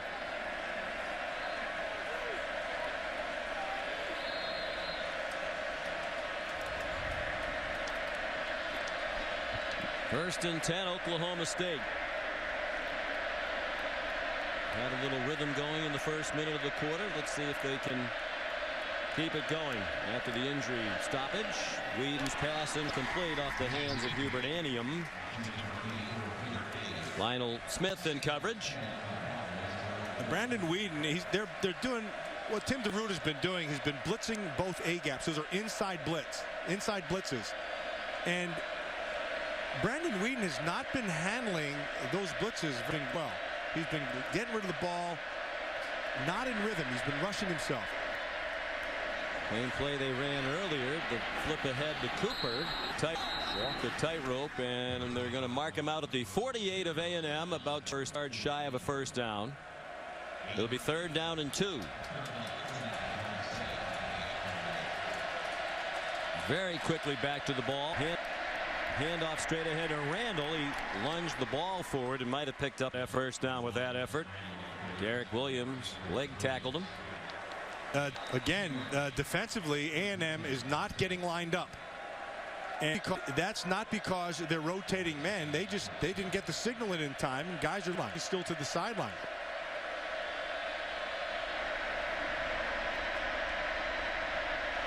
Jeremy Smith has come in for Randall and running back. Whedon throws to the 41-yard line. Isaiah Anderson with his first catch of the day and his 4th of the season. Junior from Wichita Falls, Texas. Still no shots down the field. They're just patiently working the underneath coverage. Even without Coriel Judy, preseason all-conference cornerback, A&M doing a nice job on Justin Blackman. Josh Stewart down the sideline, apparently still in bounds, and all the way down to the 12-yard line. They'll mark him near the 13. Tackled by Jonathan Stewart. First catch of the day by the true freshman Josh Stewart. Good for 28 yards. Right, good strength right here. Just run right through the tackle. Well done. Impressive drive by the Cowboys, and it ends with a touchdown by Jeremy Smith.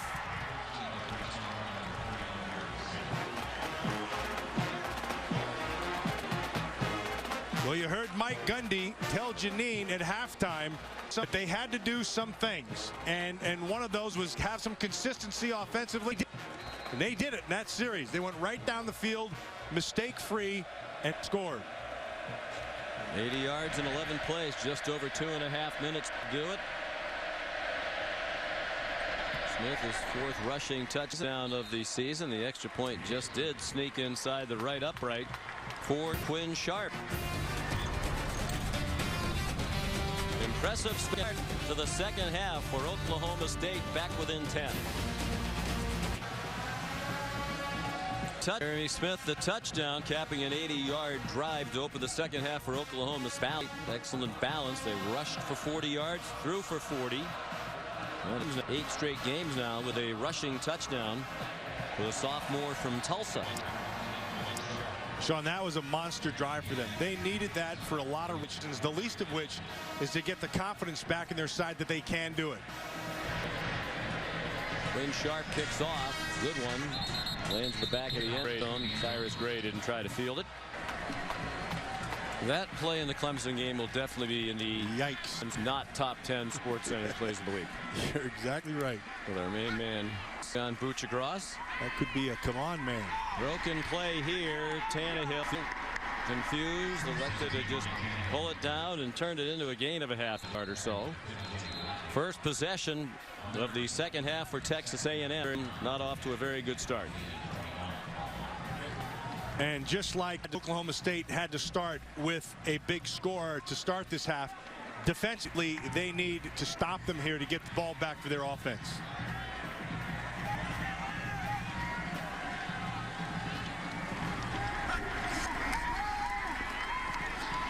Straight back, Tannehill threw it into a well-covered spot, but Wachiku made the catch with Justin Gilbert all over him.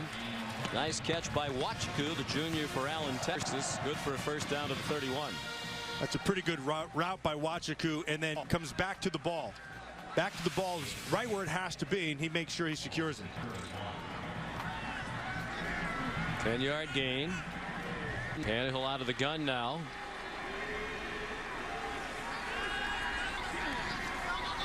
Throws to the near side. Caught by Jeff Fuller. Just the third catch of the day for Fuller. Good for a 6-yard gain to the 37. It'll be 2nd and 4. Broderick Brown the stop. I think a lot of people know about Jeff Fuller. And they should, because that's a talented kid. He'll be playing on a lot of Sundays, but boy, he has great range. A&M's all-time leader in receptions. Receiving touchdowns. He'll have the yardage record soon. Cyrus Gray stopped short of the first down. Got a yard, and that's all. Take a good look at Jeff Fuller. You can see he's got great range, and when the ball's in the air, he can just pluck it out. And the thing that's impressive about him, he's not afraid to go inside. He's very good in traffic. Now, he's a long strider, and what that means at the line of scrimmage, when you get press man coverage, that's where he's really going to have to work on his game, particularly at the next level. 5 wide, you won for it. It'll be a run for Tannehill here. Well, he wants to throw and throws incomplete. Looking for Kenrick McNeil cutting across the middle of the field. He would want that one back because he had McNeil with the defender behind him. It's wide open to the middle of the field. Watch McNeil. He's clear right there. Oh, boy, he wants that one back. About a half a step inside, and he knows it. But conversely, that's a stop for Oklahoma State. They'll get that ball back after the punt by Ryan Epperson, just his second punt of the day. This is a good one. Josh Cooper fielded it at the 10, made the first man miss, but not the second, third. And he's down to the 11-yard line. Once again, a long field for the Oklahoma State offense. They've already gone 80 yards here in the second half. Can they go 89? Look at the century tree right in the center of this beautiful Texas A&M campus. Among other things, the site of numerous marriage proposals over the years. Starting to tighten up inside Kyle Field. It was a 17-point lead for the homestanding Aggies. Down to 10. We go down to Janine Edwards. Well, Sean, you and Matt have been all over some of the frustration and confusion on the Aggies defense with the signals being called, and I saw that on the bench just a few moments ago. Trent Hunter in particular, very frustrated, very upset, not getting the plays, and one of the assistants said, I will do a better job. I will make sure I am where you can easily see me. Well, it's hard. You have very little time. You're trying to figure out what Oklahoma State's personnel groupings are going to be. Right. A lot of pressure on those defensive coaches. They've done a terrific job today. They've held Oklahoma State to 10 points. Came in averaging 52 per game. Four-man rush. Brandon Weeden throws. Cooper's open again. He's been the star this beginning of the second half for the Cowboys. A left-yard gain, first down. And they are over the ball in an instant and ready to go. Hubert Anium, 11 more in a first down. And the quick pace. And so here's what happens. So the first thing you do is you look to the sideline, see what your personnel grouping you're going to get. And then you have to get the call out into your safeties right away. He has Hunter because he has to relay it back and echo it to both sides of the field. 2 plays, 2 first downs for Oklahoma State. Weeden after the fake throws deep and batted away by Terrence Frederick. Good coverage on Hubert Anium. I've been waiting for that, Sean. You and I have been talking about that. At one point, you're going to have to take a shot and trust your protection. Anium's on top. Could have been a better throw, but good coverage by Frederick, number 7. See, the official dropped his hat right there. That meant he went out of bounds, but then he reestablished himself back inbounds. Jonathan Rush, starting left guard, injured for Oklahoma State. As they take a look at him, we'll take a timeout, return to College Station, Texas, right after this. Good news is Jonathan Rush walked off the field under his own power. Sure, that's a relief to his dad, David Rush, a civilian, works for the State Department. Got him engaged, working against Mathis, 92, and right there it looked like he just even hyperextended. Now all the linemen, Sean, wear those knee braces, but they don't protect everything. Jonathan's dad serving in a logistical security specialist. Jonathan has a brother in the Army in Afghanistan. Number 73, 5-yard penalty. Second down. Levy Adcock, the right tackle. Jonathan Rush says he's a lot of his time obviously worried about his dad and brother in Iraq and Afghanistan. Sure, they're worried if they're able to watch the game via satellite over there today about Jonathan. He does not look to be in extraordinary pain on that sideline. 2nd and 15. Oklahoma State's already scored a touchdown in the third quarter. Weeden throws a little bit too far in front of his intended receiver, chasing more. And where is Justin Blackman? Yeah, I'm two things shock me. Not going to Justin Blackman and Sean. They do not throw the ball in the middle of the field. I mean, everything is outside for safe throws.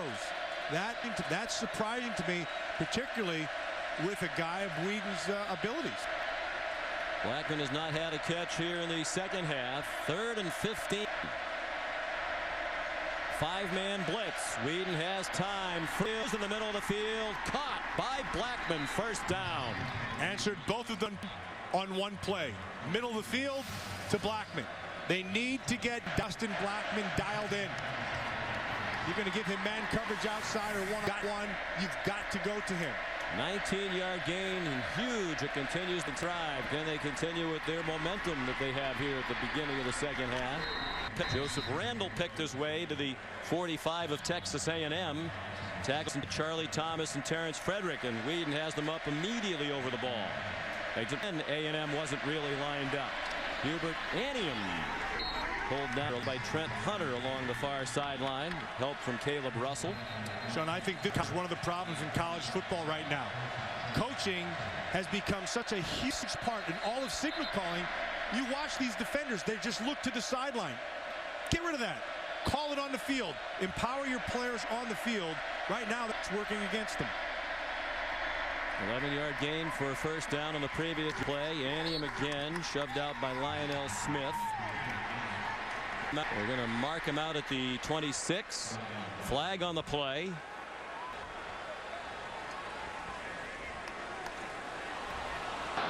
After the runner went out of bounds, personal foul, unnecessary roughness on a defense number 11. Half the distance to the goal, automatic, first down.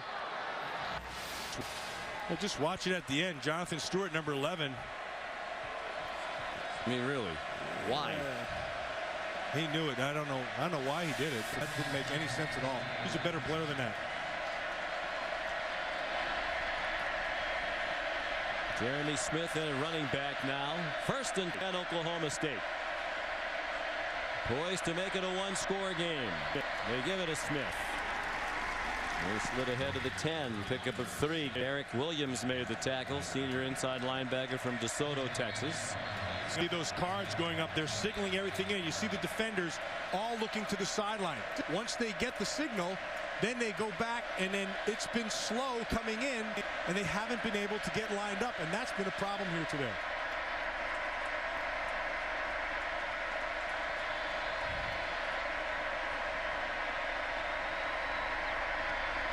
Brandon Whedon throws to the end zone, and it is no signal yet. The officials now say incomplete. Intended for Justin Blackman. He seems to think he had it for a touchdown. The officials do not concur. There's the catch. Feet are in.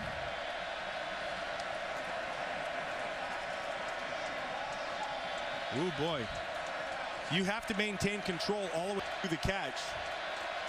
But it looks like he has it all the way through the catch, and then he's pushed. And the ball comes out just as he wants to put his hand down. When he hits the ground. I don't know about that one. And the ball, ordinarily you would expect him to secure all the way to the ground. Sean, the fact that the defender pushed him, he would have held that ball. He would have held that ball and just run out of bounds. Now, because the defender pushed him and forced him down, and the ball comes out. That's an interesting one. But he's still holding the ball in his hand like a loaf of bread rather than trying to tuck it. Agreed. That's poor fundamentals. You know, he has 4 big, points of pressure. hands, but still. He snatches it nice, and his feet are in. Clearly, it's a catch in the end zone. Okay, so as of right there, it's a touchdown. Now he pulls the thing up, and the defender pushes him to the ground, and as he goes down with the ball, that's when it hits the ground. That's when it comes out.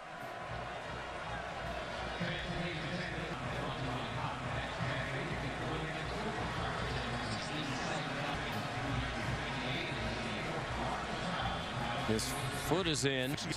He actually gets both feet in, and he has control. But there.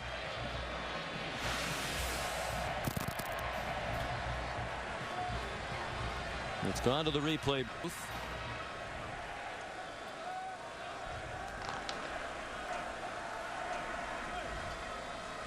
And it's a very anxious crowd on both sides waiting for Scott Novak to on his microphone and tell us what's happening. Lost in all this was good protection and a heck of a throw by Whedon. That's a low point, you know, low ball outside where only Blackman can make the catch. Terry Turlington is the replay official. We're told from our truck they are looking to see if he controlled it throughout the catch.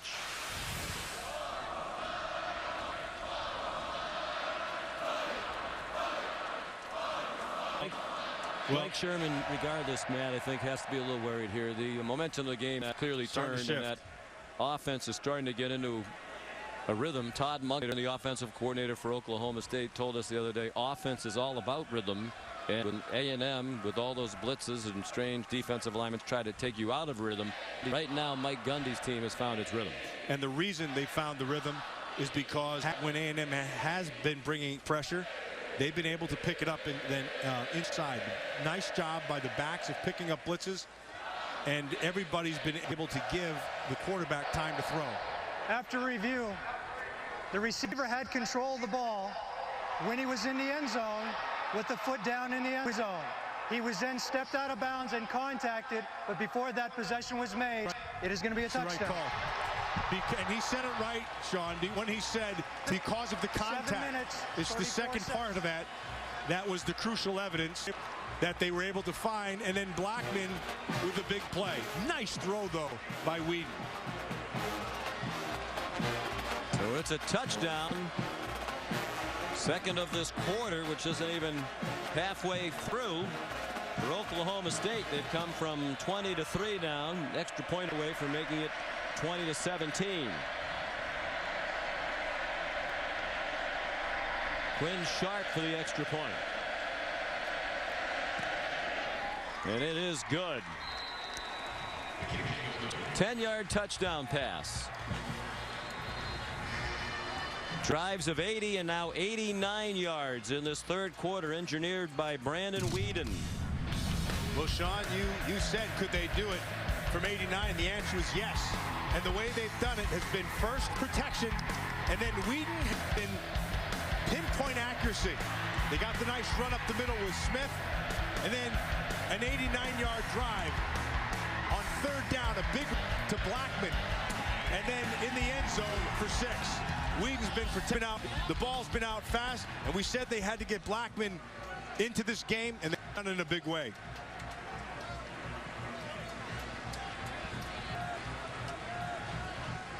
It's funny how fast things change. Remember a year ago, down by 14 at the half, and they came back and won a doozy up at Oklahoma State. This one's by 5 turnovers by A&M.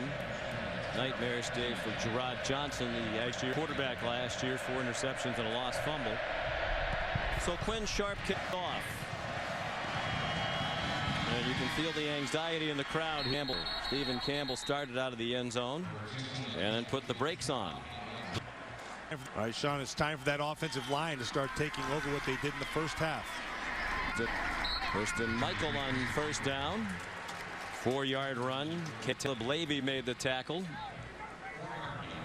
A&M in need of a ball control drive with the defense on the field virtually throughout this entire third quarter, and clearly rattled and on their heels at the moment. Crowd very quiet now as Tannehill took the snap on 2nd and 6, has a man wide open up the middle of the field. Henrik McNeil lost the football as he was tackled, and Oklahoma State has it. Daquan Lowe punched it out, and Justin Gilbert recovered. Daquan Lowe, number 8. That's a big play. And Sean, you just got done talking about the game a year ago and how it came down to turnovers. And here it is right there. The ball, head right on the ball. And Markel Martin and Justin Gilbert are right there. Gilbert, of course, comes up with it. There were 8 turnovers in the game last year. It's Stillwater between these two teams. 5 committed by Texas A&M in Oklahoma State's 38-35 win. It's the first turnover for either team today after a 33-yard gain. McNeil lost the fumble. Now a touchdown would give Oklahoma State the lead.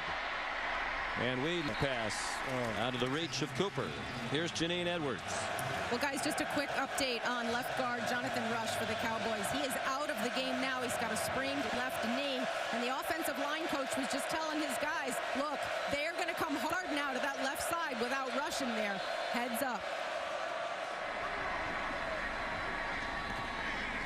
Mike Gundy's on the field as you look at Jonathan Rush.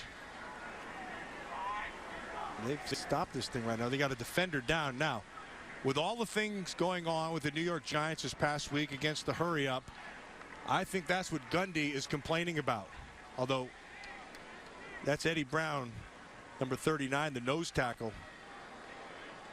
They're saying, do you fake injuries? Do you not fake injuries? And I think that would be the opinion of Mike Gundy, to slow the pace down, because they've been doing a great job of that up tempo and catching Texas A&M not being ready. Eddie Brown Jr., terrific defensive lineman. It's up. Yeah, gets up and runs off under his own power. One time it happens. Let's see if we have a trend. If we have a trend, then we got a problem. By far the field position of the day for the Cowboys. First time they've started beyond their own 20. And they took over at the 44 after the made by Kendrick McNeil. Oklahoma State has not led in this game much, trailed by as much as 20-3 in the first half. Joseph Randall. Here's third down right here, Sean. Big third down for both sides. Big for A&M to turn this field position back, and big for Oklahoma State because they could get, they could turn this thing right into a lead. 4 receivers for Oklahoma State.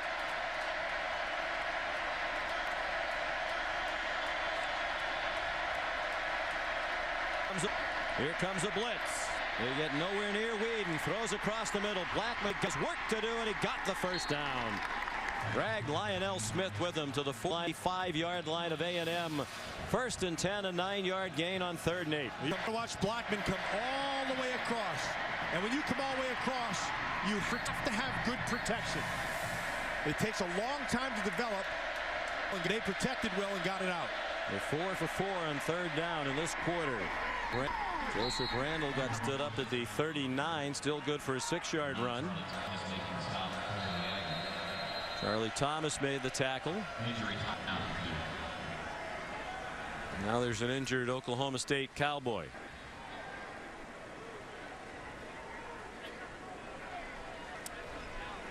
Can't quite see the number. Can you see it, Sean?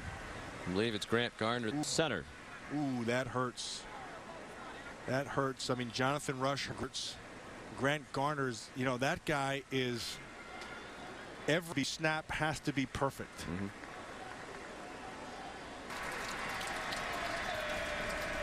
Grant Garner back on his feet, walking off under his own power. Casey LeBrew, a senior, comes in to take his place.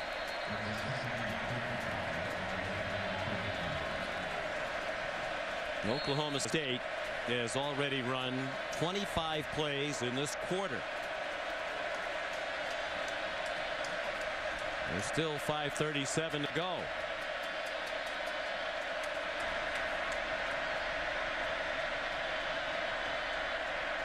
Second and 4. Porter lined up as if to blitz. And a flag thrown for pass interference as Dustin Harris had coverage on Hubert Anium. I'm not so sure that was a catchable ball, Sean. On a defense number 22. 15-yard penalty. First down. It's Dustin Harris. They make the call, but tell me if this is A, catchable, and B, I wonder if that doesn't look like that's a catchable ball. There's clearly pass interference. I think if in doubt, you have to throw the flag, and he might have been able to catch that in bounds. Yeah, never mind. The walk-off goes down 20 to the 24-yard line.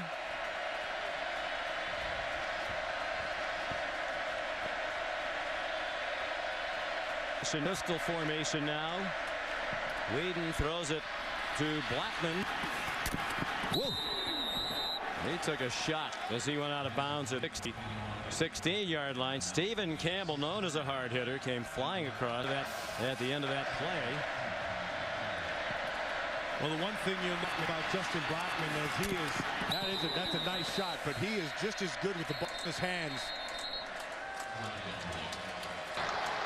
Ball starts on the offense. Number 81. 5-yard penalty. Second down. Been called for the penalty. That catch a moment ago is his 4th of the quarter.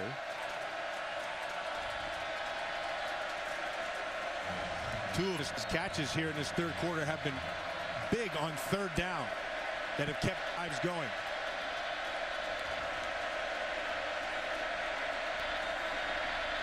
Under 5 minutes to go. 3rd quarter. Joseph Randall went in motion, empties the backfield, 4 receivers to the left. Whedon takes the short throw, to Randall. Good tackle by Terrence Frederick. He was a high school teammate of Trent Hunter, their fine safety. Frederick was on his way to go play in Louisville, and Trent Hunter told the A&M coaches, I have a teammate who's pretty good. I'll show you a tape. He saw a tape and made him an offer right before the signing day. Decommitted from Louisville. Anium the catch. He has a first down inside the 10-yard line. Grant Garner is back into the ball game center for Oklahoma State, and the Cowboys now poised to take the lead for the first time today. Short field. This is an area where you can expect pressure and tighter man-to-man coverage because you don't have the deep field to defend. Primarily they love fades to Blackman down close. Randall up the middle to the 4-yard line. 2nd and goal upcoming with 4 minutes to go in the third quarter, dominated by the Cowboys.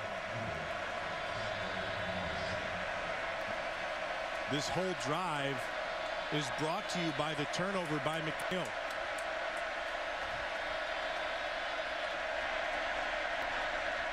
A&M defense has to be gassed. They've been on the field virtually the entire quarter. Whedon back of the end zone, caught. Touchdown. And Tracy Moore in the lead for the first time today for Oklahoma State. That's a heck of a catch. Here we go, Sean. It's kinesthetic sense. The ability to have body part awareness. Just look at that. Get your foot down. Nicely done. That's as good as it gets. Go a little high where he can see it, and then have the wherewithal to come down inbounds. 4-yard pass as they go 56 yards in 9 plays. 3 touchdowns in the quarter, and they lead 24-20 after Oklahoma State trailed 20-3 at the half.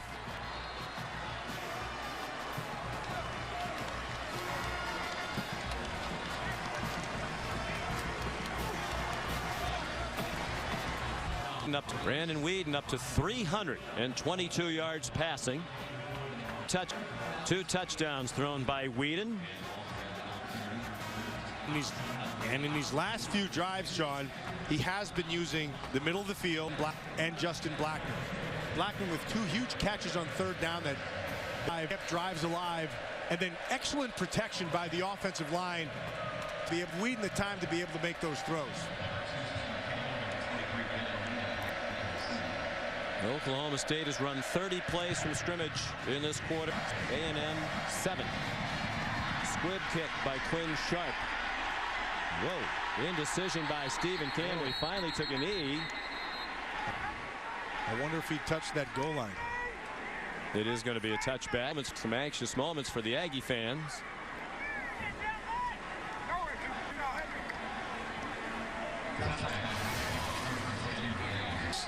Yeah, once if you declare that he does not touch it, you can just see just a tad there. If once you step in that line, declares that you're going to start coming out, and he doesn't get it. Missed it by that much. And then Molina counseling him the entire way to stay in the end zone. So it's poor field position for Oklahoma State. The big story in the first half. Now it is for A&M here in the second half. All 3 possessions in this quarter started from the Aggies 20. There's Michael for the flag down. He's down after a 3-yard pickup. Tackled by Alex Elkins. Personal foul. Chop block on the offense. Number 76. Half the distance of the ball. First down. With Jokel, the left tackle. And a good player. First team preseason all Big 12. Yeah, you can see him right here. Remember, a chop block guy has to be engaged, and then you cut him. And that's a good call. Jump chop Machete Jones to the ground. High formation now behind Ryan Tannehill. His pass thrown up for grabs. And it is intercepted. Broderick Brown won the battle for football at the 23-yard line with Jeff Fuller. And you have to be strong to rip it away from Jeff Fuller, but he did. Unsportsmanlike conduct on the defense, number 19. 15-yard penalty from the dead ball spot. Oklahoma State keeps the ball. First down. Second turnover of the quarter committed by A&M. Yeah, Broderick Bulldog Brown, number 19. You can see what happened. Fuller falls to the ground, and Brown, hey, nicely done, though. He's able to come back on that ball and wrestle it away because that's a powerful man he stole it from. Second interception of the season for Brown. That'll help from Sean Lewis to clear Fuller off the top. But that penalty hurts. They were already in field goal range right where he made the interception. Now they're not, back at the 38-yard line.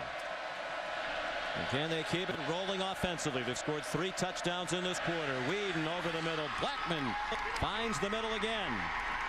Retreats away from first down yardage. Then got it back as he took Dustin Harris for a long ride. Will they mark it a first down? Yes, they will. 11-yard gain to the 27. They are finding that deep end right in front of the safety. And Whedon now has gone to Blackman in that same spot about 4 or 5 times.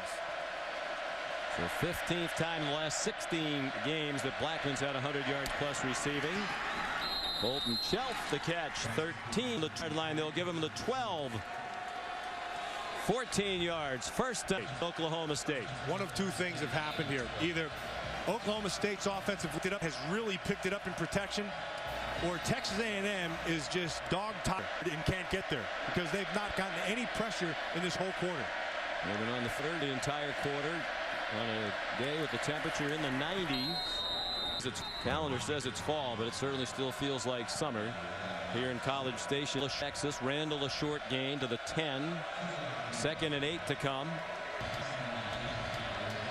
They can get another first down near the 2. Touchdown would give them a 2-score lead. It would be huge for A&M if they could force a field goal try at the very least. 5 receivers, 3 to the left. Brandon Whedon.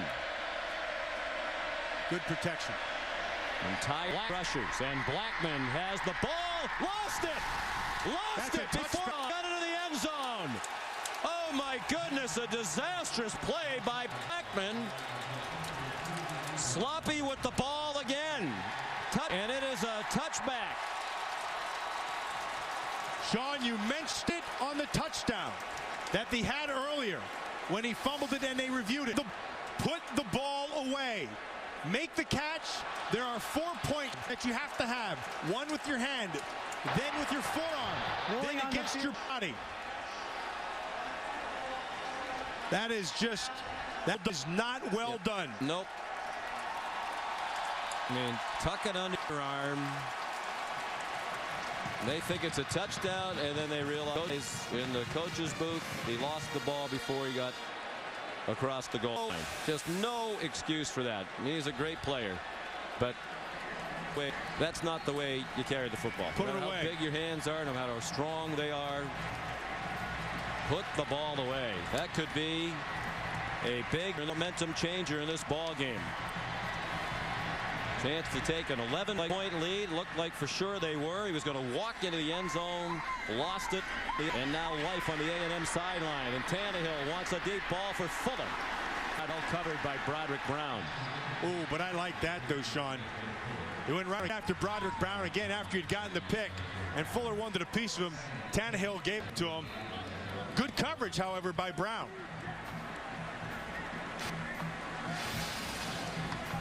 Here's a look again at the fumble. Yeah, for all you young receivers out there, once you make the catch, secure the ball. Like Sean said, it doesn't matter how strong your hands are, how powerful you are. Well, what's he trying for? Style points? What is the point in running like that? Well, unless you're just showboating. You just need to put that thing away. Your hand is the first point. Your forearm is the second point. Your elbow is the third point. And the inside of your body on your side is your 4 point. 4 points of pressure with the football. 3rd down and 5 here for A&M. Tannehill hit as he throws, and it is picked off. 3rd turnover of the quarter committed by A&M. Justin Gilbert the interception. And the return to the 34-yard line. Second interception of the season for the sophomore from Huntsville, Texas, Justin Gilbert. Tannehill, his feet didn't save him this time. You got James Thomas, 22, coming on a blitz, and he's going to try to get it out there to Fredericks, but he does not see the sinking corner, and Justin Gilbert sinks right into a pick. No turnovers in the first half and 301 yards of offense for Mike Sherman's team. 3 turnovers, no points, just 59 yards of offense in this quarter. Cowboys offense back on the Weed. They're after Weed, setting up a screen, and it is snuffed out. Randall hit immediately for a loss by Demontre Moore. Back to the 40-yard line. Lost 6. And the crowd trying to get back into it. It's urged by players on the sideline. Many of the fans on their feet now. Of course, the students are in throughout the entire game. In a tradition that dates back to the 1920s.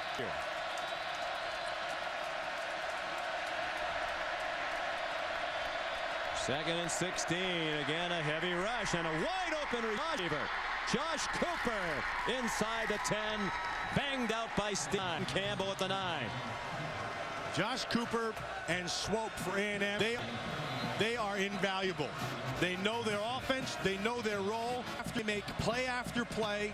Whenever you call their number, they always respond. I'm really impressed by both of them.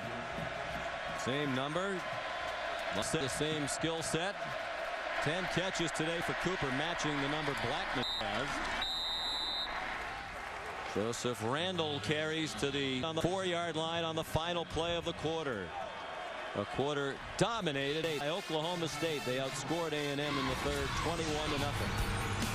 And 2 top 10 teams going toe-to-toe in College Station, Texas. 7th-ranked Cowboys leading the 8th-ranked Aggies by 4.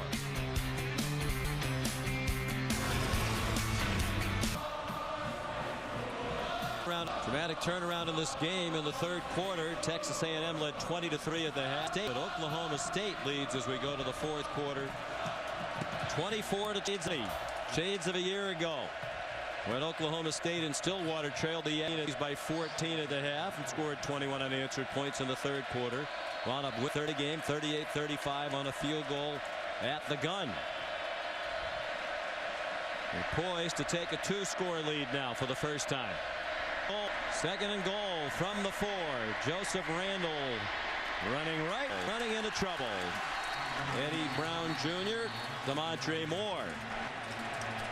That was defense. Yeah, poor and poor by Randall. Randall that time tried to bounce it, and he's not going to outrun this Aggie defense, particularly to the corner when they're playing that well. Enormous play right here. Huge difference between the touchdown and a field goal. Field goal would be just a 1-score game going forward. Jeremy Smith in at running back with his nose for the end zone. Looks like we got man up top with Blackman. All out blitz right up the middle. They hit Whedon and his pass is incomplete. Looking for Blackman.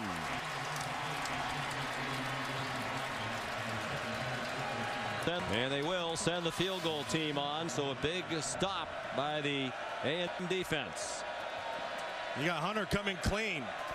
That ball needed to be down a little bit lower because Blackman had beaten him with position, and had the ball been down a little bit more, he had a chance for 6. Good defense by the Aggies. 24-yard field goal try by Quinn Sharp. From the right hash mark, sharp angle, and he just did get it inside that left upright. No pun intended on the sharp angle thing. He's 2 for 2 today, 8 out of 9 for the year, and it's a 7-point lead for the Cowboys at Oklahoma State. Sean, that's going to be a great one. Geno, he's been throwing the ball all over the place, but LSU secondary, I think, the best in the country. Touchback by Quinn Sharp, who led the nation in that category each of the last 2 years. What an awful third quarter for Texas A&M. They went punt, fumble by Kendrick McNeil, and then 2 interceptions on their 4 possessions. Yeah, it's exactly what they didn't want to have happen.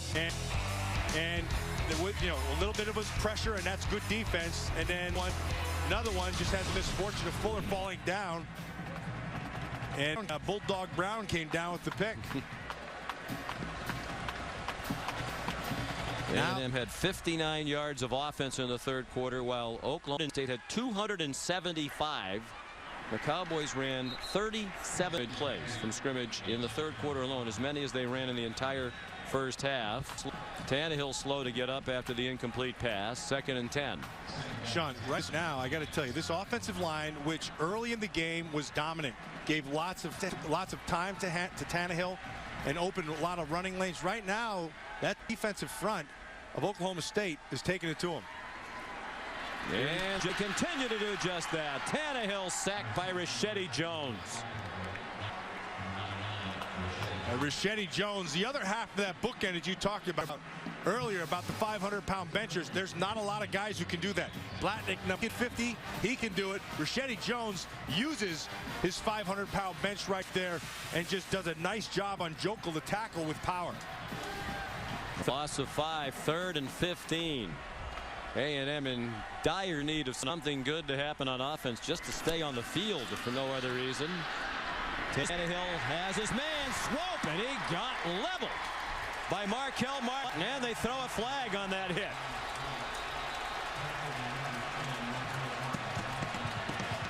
They needed a big play, and it was brought to them by two things. First of all, they had decent protection.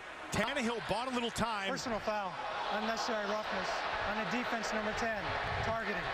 15 yards from the dead ball spot. First down. And then Swope, of course, is the other half of that equation with the big play. Gets on top of the coverage, and because he has time to make the throw, he hits him perfectly. Swope makes the catch, and then he gets drilled. Looked like he hit him right in the chest.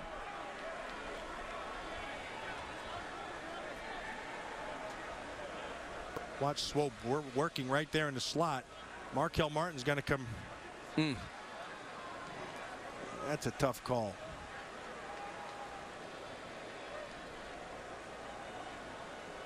I'm not going to say anything because I'm not a.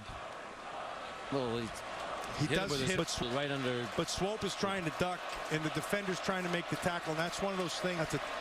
That's a tough one. In today's football, that's going to be flagged every time. Yeah. Loves it. And the crowd loves it as Swope gets back up. That Swope's a flare. Ryan Swope's just a junior, about 210 pounds. Does a lot of things well. Line him up in the backfield, in the slot, outside. Catches the ball well, runs with it, he can block. It's a good all-around football player. 25-yard gain, and you add on the 15-yard penalty. And a huge change of events on 3rd down and 15. They keep the ball. They're at the 45 of Oklahoma State. 2 minutes in the fourth quarter. Tannehill whistles before False start on the offense. Number 33. 5-yard penalty. First down. Kristen Michael, the running back. In the first half, both Cyrus Gray and Kristen Michael, we heard a lot of them. In the second half, we haven't heard anything from the running game. A peep. They're asking a bunch of questions. Swope trying to see if he has a concussion. Cyrus Gray, the running back now. 4 wide receivers. Ryan Tannehill. Goes short over the middle. Kendrick McNeil, who had that huge fumble in the third quarter, hands on to the 39-yard line. Here's Robert Flores. Of Florida, 28-24. And here on a delay, the handoff to Cyrus Gray, and he lost yardage. Back to the 40-yard line. Now set up 3rd down and 5 for A&M, down by a touchdown. 3 minutes into the fourth quarter.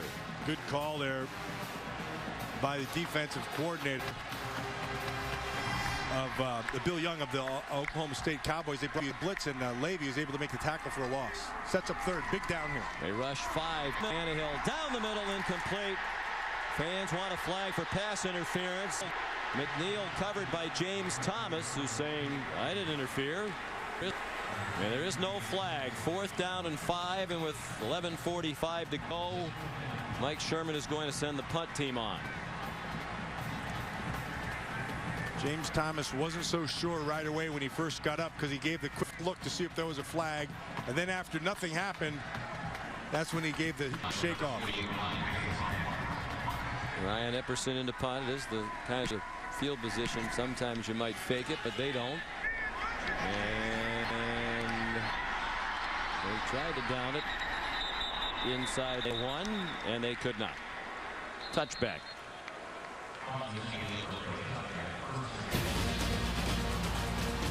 Oklahoma State will have the ball from its own 20 with a 7-point lead. 11 and a half to go when we come back.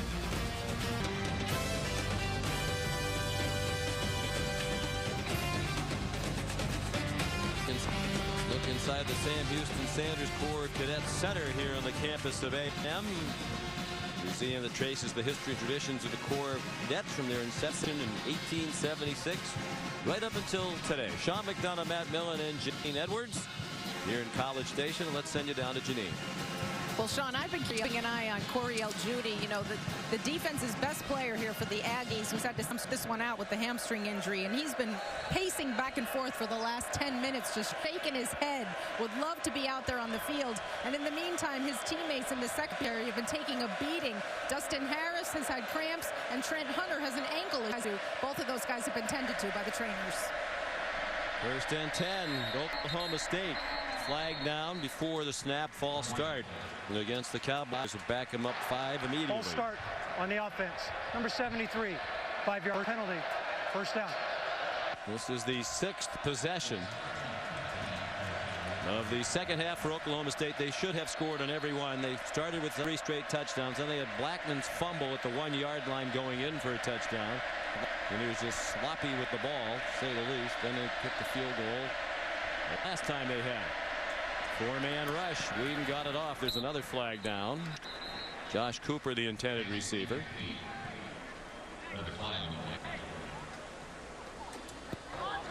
Offside. Defense. Number 94. Lined up in the neutral zone at the snap. 5-yard penalty. 1st down. Montre Moore. Look back to 1st and 10, right where they started at the 20-yard line. False start, then an offside. They cancel each other out. 11 and a half minutes remaining. Brandon Whedon, then a 4-man rush. Short completion of Hubert Anium, but plenty of run after the catch. Out of bounds at the 40-yard line. A gain of 20, 1st down. Trent Hunter knocked him out of bounds. Anium in a nice transition, boy. As soon as he caught that ball, he hit another gear up that left sideline.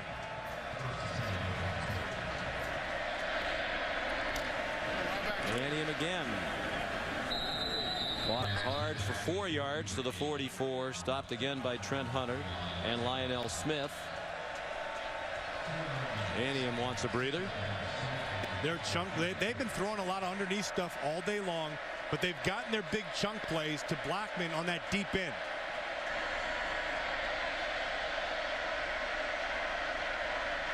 Comes pressure again. Cooper the catch.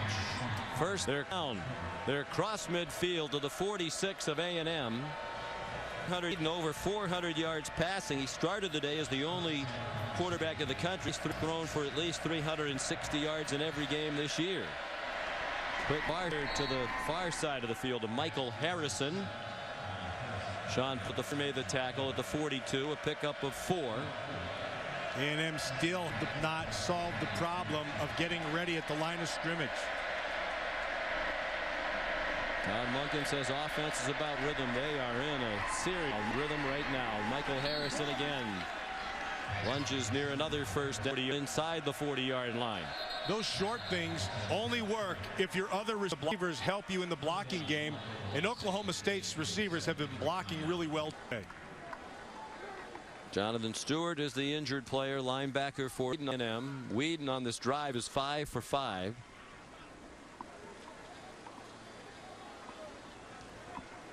What a difference in Brandon Whedon. Look at that. 25 out of 31 for 264 yards. In the first half, did not look as comfortable. In the second half, this offense has captured some confidence, and they are on a roll. You talked about it, Sean, with getting in a rhythm. They're in a full dance. Well, he's on the verge of breaking his own single-game Oklahoma State passing yardage mark, which is 435 yards against Baylor last year when he went 34 of 42 for 435.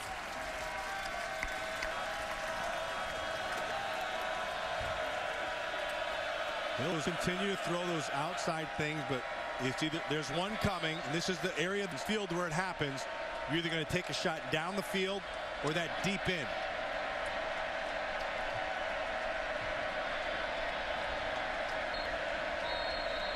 Third down, 1 yard to go. Huge play here.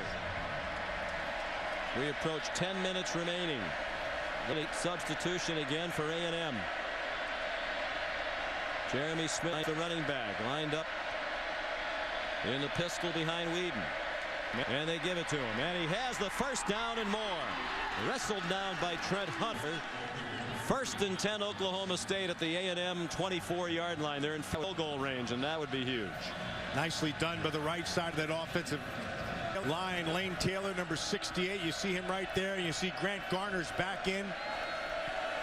That's a well-done job. Parker Graham, 71. They got a nice push, and he's able to cut it back.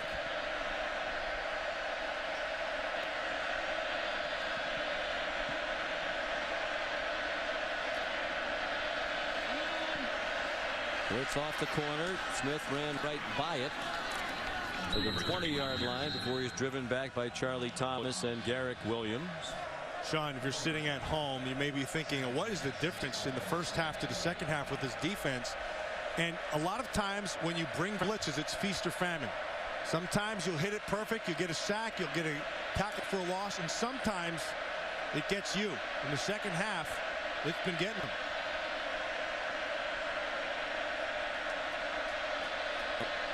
Now Whedon with the lead and in scoring position again, running a little more time off the play clock before these last couple of snaps.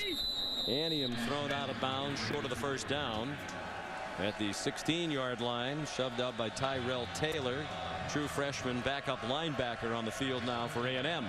Nicely done again. Josh Stewart, a nice block.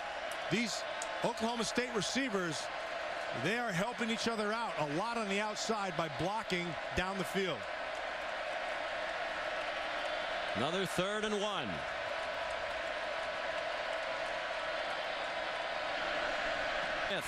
Smith had to bounce the outside, and he is stopped at the 18-yard line by Garrick Williams and Trent Hunter. Now a late flag thrown as bodies got tangled outside the 20-yard line. Ooh, it looks like it's going against the Aggies. Whedon was pretty happy with what he heard. Personal foul. Unnecessary roughness on the defense, number 94. Oh, boy. Half the distance of the goal. First down. Monty Moore. Wow. What a horrible time to do that. They were in field goal range, and they have a terrific kicker in Quinn Sharp, but it wasn't a guaranteed 3 points. Now they're going to move the ball to the 9-yard line, 1st and goal. So instead of a field goal attempt, the drive continues and the clock continues to run. And the Cowboys with a new life as they try to make it a 2-touchdown lead. Sean, don't beat yourself is rule number 1, and they violated the rule with DeMontre Moore. They've done it the entire half with the turnovers. Now the very costly penalty. Randall down to the 5-yard line. There's another injured Aggie on the play. Jonathan Mathis is down after tackled by Garrick Williams.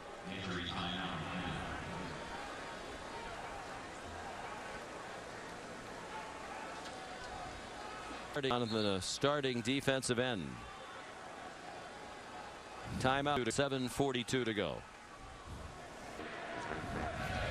You know, it looks like just a cramp for Jonathan Mathis. He walked off the field, understandable, on this very hot day with the temperature in the 90s, as long as that defense has been on the field. Still on the field. 2nd and goal, Oklahoma State already leading by 7. They've come from 20 to 3 down at the half. The score 24 on 8 points. And poised for more.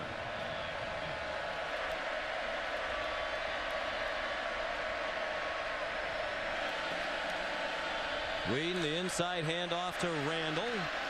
And the Aggies defense stopped for a 1-yard gain, led by Eddie Brown.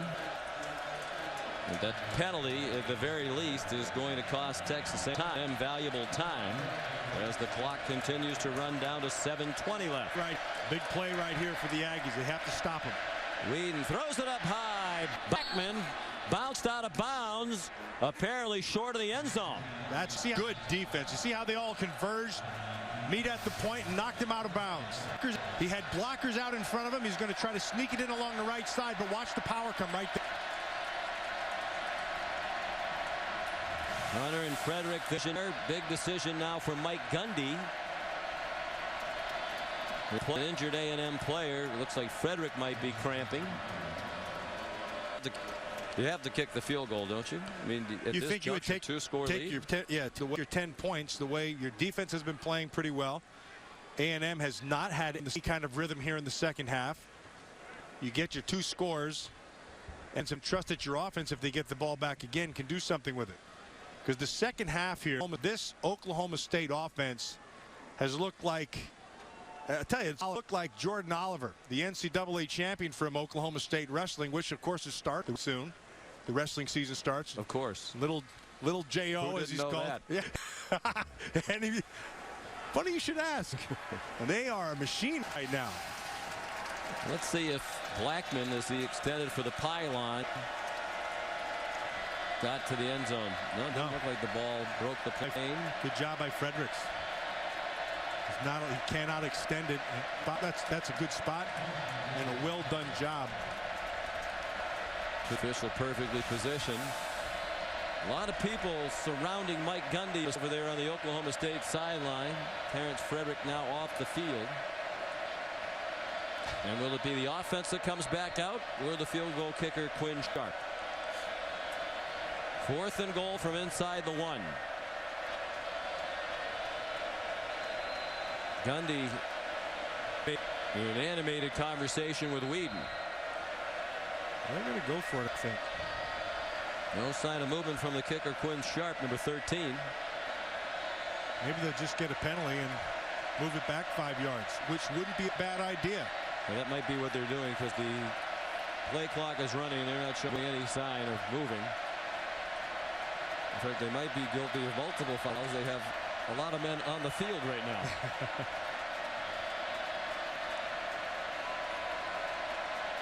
Yeah, they're going to let the clock run down, probably take the penalty, I would think.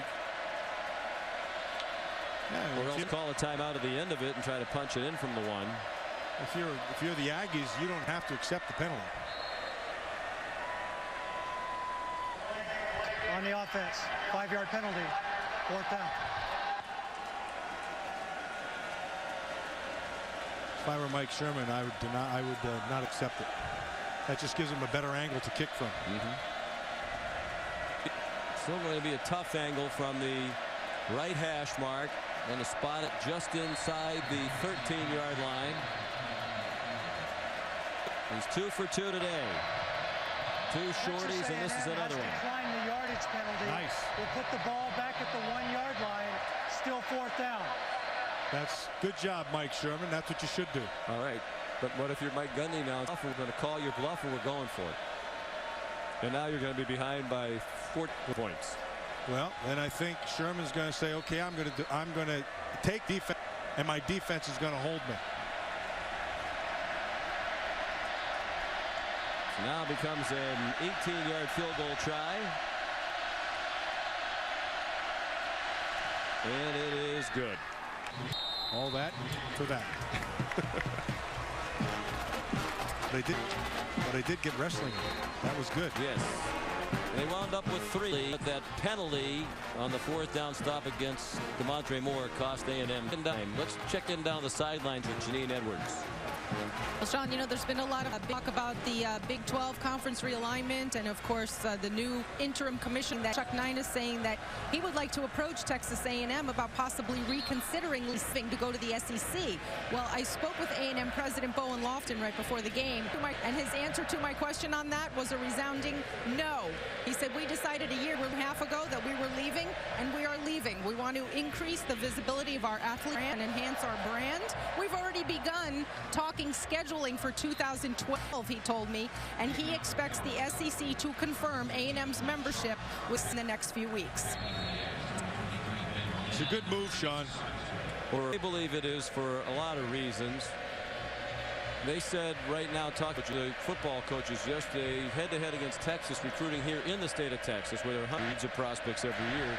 They're only winning about 20% of the battles. But if they have SEC to offer, there might be a lot of kids from this state who want to play in what they believe is the best football conference in America, the SEC. There is a flag down on the kickoff. They will win a much higher percentage of those head-to-head battles with the Longhorns, because of the appeal of the Southeastern Conference, which has produced the last 5 national champions.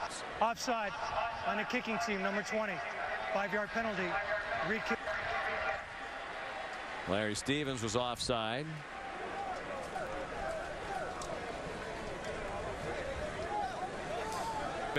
It is too bad, though. I mean, a lot of long-time great rivalries will go out the window. They probably will lose that rivalry with Texas. Of course, Texas establishing the Longhorn Network. A little bit of a thorn in the side. Had a lot to do with it. Yeah. And the revenue that comes with it. The lack of sharing of revenue, big issue. But when you drive around down here, we drove from Houston to here about 90 miles, and you realize, you see the signs, Austin, 90 miles. That's how far they have to go to play the University of Texas. Waco, 90 miles to go play Baylor. You know, parents can drive the games. Mike Gundy says that's why he's a big proponent of the Big 12 staying together. Families, parents should be able to drive to see their kids play. For most of the games in this current Big 12 conference, you can. Well, on the redo, nobody was offside, and it's still another touchback. Yes, you are. We expect to see you on Dancing with the Stars one of these days. Ryan Tannehill, given time, has the completion to Jeff Fuller. Tackled immediately by Broderick Brown, who's done a very nice job covering one of the best receivers in the country today in Fuller.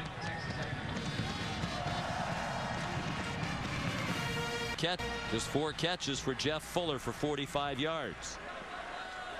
1 touchdown. They haven't scored here in the second half. The Aggies, and the low throw not handled by Fuller. Incomplete pass. 2nd and 10. Quiet day for Jeff Fuller. Remember, he's nursing a hamstring. Janine told us at the top of the day. They've thrown to him a bunch, but only 4 receptions.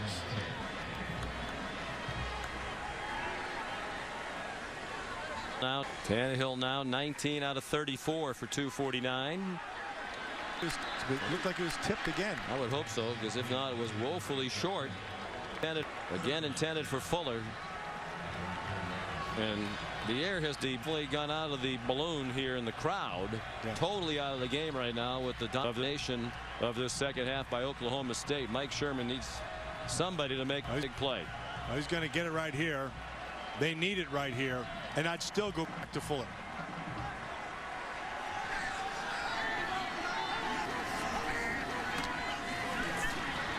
Tannehill throws short, and Cyrus Gray, nice move after the catch. Looks like he got across the 40 before getting bumped back by Sean Lewis and Broderick Brown. It is a first down with the nose of the football across the 40-yard line. Cyrus Gray takes advantage of Jeff Fuller clearing that area out. They just dropped on Fuller. Gray filled the void. Does a nice job picking up the first.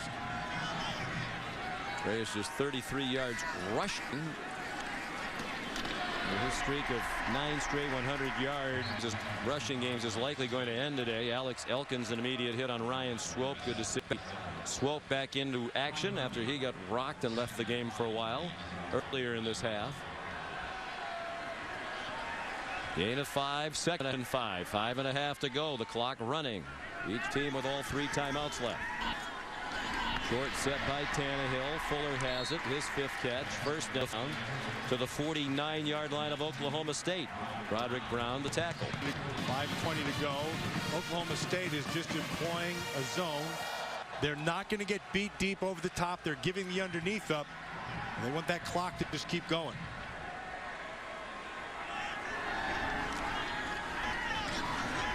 Tannehill's going to try a deep ball. Single coverage on Fuller.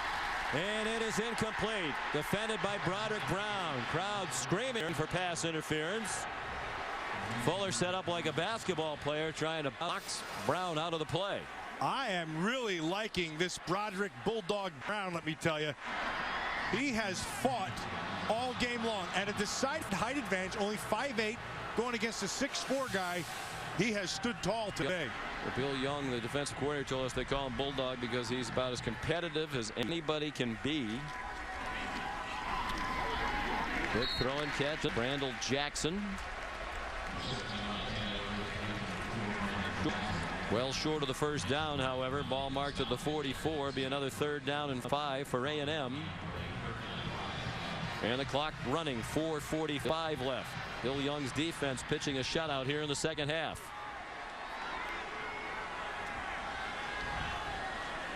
Five receivers, 3 to the right of Ryan Tannehill. First down on the completion to Kendrick McNeil, tackled by Daquan Lowe. Nice option route inside by McNeil.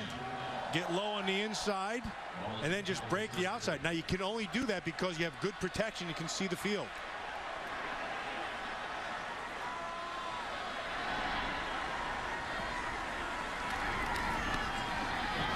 Down the seam, the ball surprised Kendrick McNeil.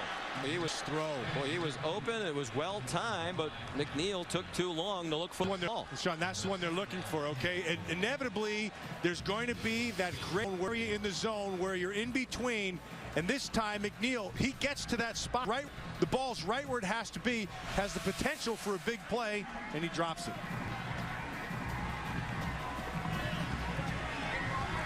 Drive out of 10 on the drive. Tannehill. That was a ball that should have been caught for a big play.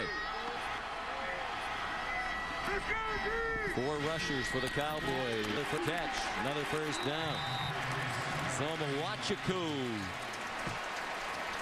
They'll mark it at the 22-yard line. Under 4 minutes to end. A&M down by 10. Trying to make it a 1-score game. 12-yard completion to Wachiku. Watch Swope in the slot right here. Here comes a blitz. Tannehill got away. Got rocked near the first down marker. Another nifty run by Tannehill. Won a 65-yard touchdown run. 1 minute into the ball game. James Thomas put a good hit on Tannehill. Came up hobbling just a bit. There's an injured Cowboy defender on the field. Looks like Machete Jones, number 99, who's played a good game here today, Sean. James Thomas goes off. Apparent arm injury, maybe a stinger, the way his right arm was dangling. Machete Jones has gotten some pressure. James Thomas had some nice coverage. He's played himself a pretty good football game also.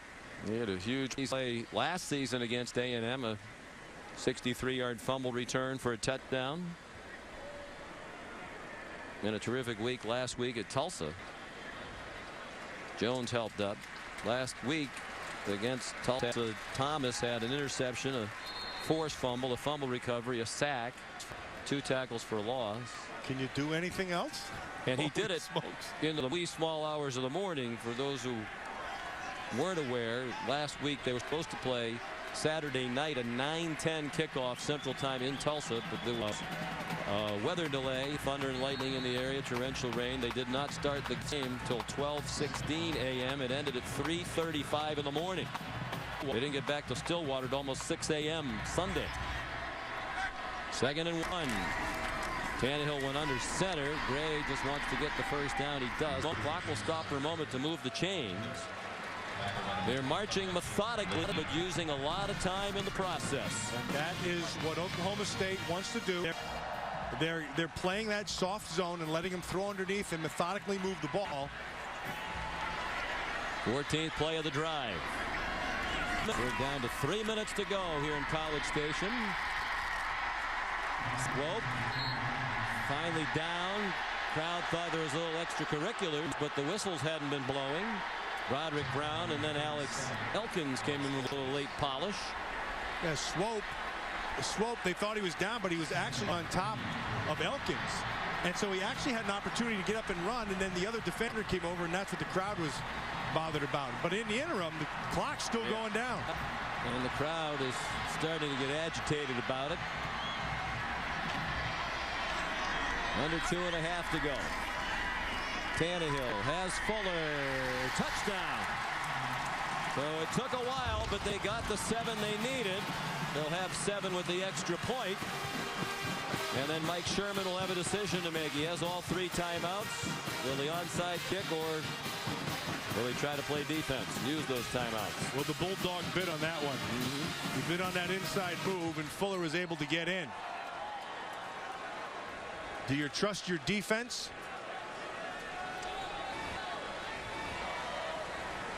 Extra point good. It's a field goal game now. 80 yards, 15 plays, 4:04 off the clock. It ends on a 4-yard pass. Tannehill to Fuller. Time for our Civic Life game summary. A&M had the decided edge in play in the first half. They led 20-3 at halftime, but then Oklahoma State with 275 yards of offense in the third quarter and 3 touchdowns, scored 21 unanswered points. They've got 6 more in the fourth quarter, but A&M has just scored, and now Mike Sherman has a big decision to make with 2:20 to go, down by 3, but he does have all 3 timeouts. He could kick off deep, hope that they get a 3 and out from Oklahoma State, but they don't do that very often, the Cowboys, and that defense has to be very tired. They've been under siege the entire second half if you lean on them. Plus, Sean, it might be the only opportunity you have to get a chance at the ball. You kick it off and they run that clock, you'll never get it. Here's your one chance to have an opportunity. You're going to have to stop them either way. It looks like they're just going to kick it deep. Generally, Mike Sherman has an NFL background. That's what you see in the NFL. With 3 timeouts, they tend to kick it away. Because they have the benefit of a 2-minute warning in the NFL, which you don't have here. Gilbert runs the kickoff back, and then there are late flags.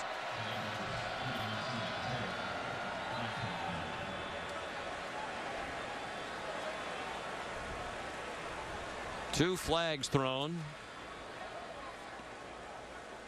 Scott Novak, the referee, will sort it out. After the play, there's offsetting personal fouls. Personal foul, receiving team number 22. Personal foul, kicking team number 12. These will offset. First down.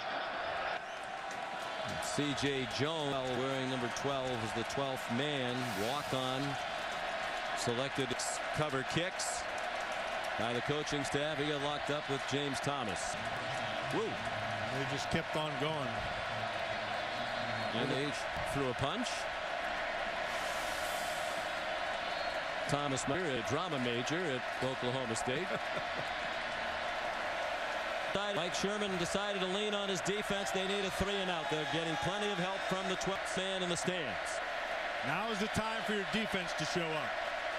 Brandon Weeden's thrown for 434. One shy of the single game category record. You'd expect a steady dose of handoffs here. Randall ahead to the 25. Gain of 3. Timeout A&M. First for the Aggies. They have 2 left, and as they figure out what's going to happen on second down, we get back to Robert Flores. Well, a tough loss for the Miami Hurricanes. 2nd and 7. Jeremy Smith is the running back now behind Weed. Play action pass. Dump off short. Justin Horton, the backup to the end, gets to the 30, 2 yards short of the first down. First catch of the day for Horton Jr. And Mike Sherman uses his second timeout. He also has a player down. Sean, this is a big play, obviously, right here. This third down. Play of the game. They convert. It's exactly. Essentially ball game over.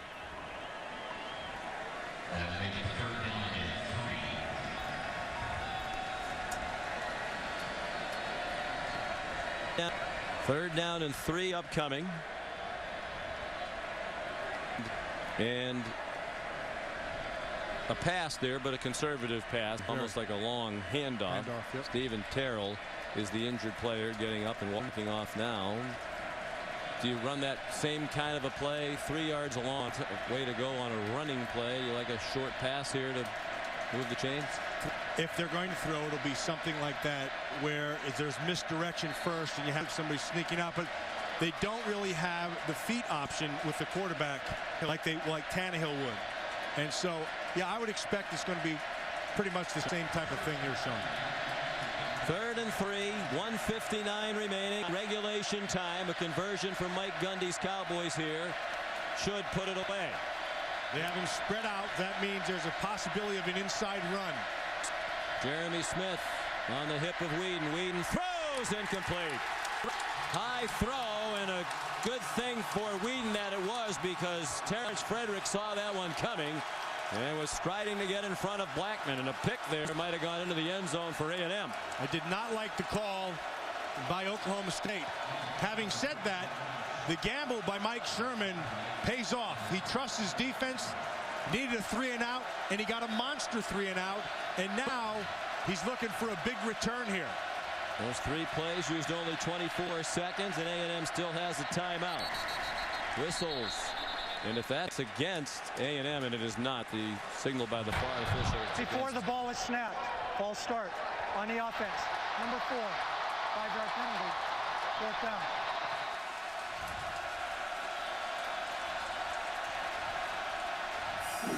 In the 1960s, change was on the horizon. A new breed of woman was coming of age. The glamorous, adventurous Pan Am stewardess. Call up, Adventure Calls. ABC's Pan Am takes flight tomorrow night at 10 Eastern time on ABC. Sharp's punt about to take flight. They should get good field position. This guy's one of the best in the country. Not his best effort. Low line drive, kick. And Kendrick McNeil gobbled up immediately. Excellent coverage. Zach Craig down there to cover the punt. 41-yard punt. Loss of 1 on the return. The line third scrimmage is the 34. All they need is a field goal to tie. 1:40-11 and a timeout left for Texas A&M. We got a little bit of juice back into the stadium. And remember, Tannehill is the guy who can beat you with his feet as well. It's a great option to be able to have right now. He can buy time. Even yardage total per half, though most of the 150 in this half was on the last drive. The kicker has a career-long of 50, Randy Bullock. Tannehill near side. Cyrus Gray, a short game, 1 yard, but he did get out of bounds, shoved out by Justin Gilbert. Smart play by Gray. Stop the clock. 2nd and 9.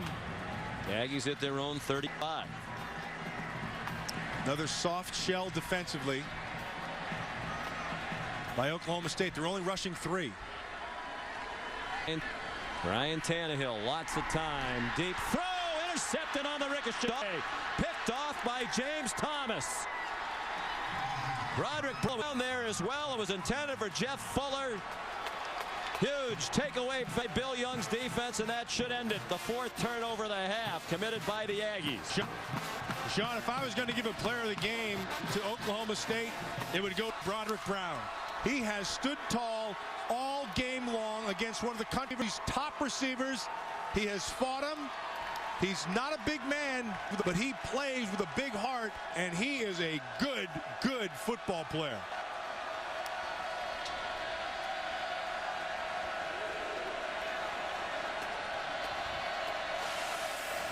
And the interception off the ricochet by Thomas, his 2nd of the season.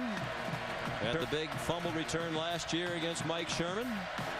And the Aggies up in Stillwater. This will be an agonizing loss for a Texas A&M program that is clearly on the rise, rapidly improving under Mike Sherman. But here was a barometer game. Yes. To make a statement. They had a great year last year, 9-4, but Mike Sherman's slogan this year was prove it. Prove it wasn't a fluke. Prove it's sustained. And here was a chance to prove it. They're going to really be disappointed because, like you said, they're on the rise, and Sean, they're young, and they have talent. That young offensive line, it's a good group, but they did not perform in the second half. They just kind of wilted, and that is going to cause a lot of concern because they go back and watch this tape.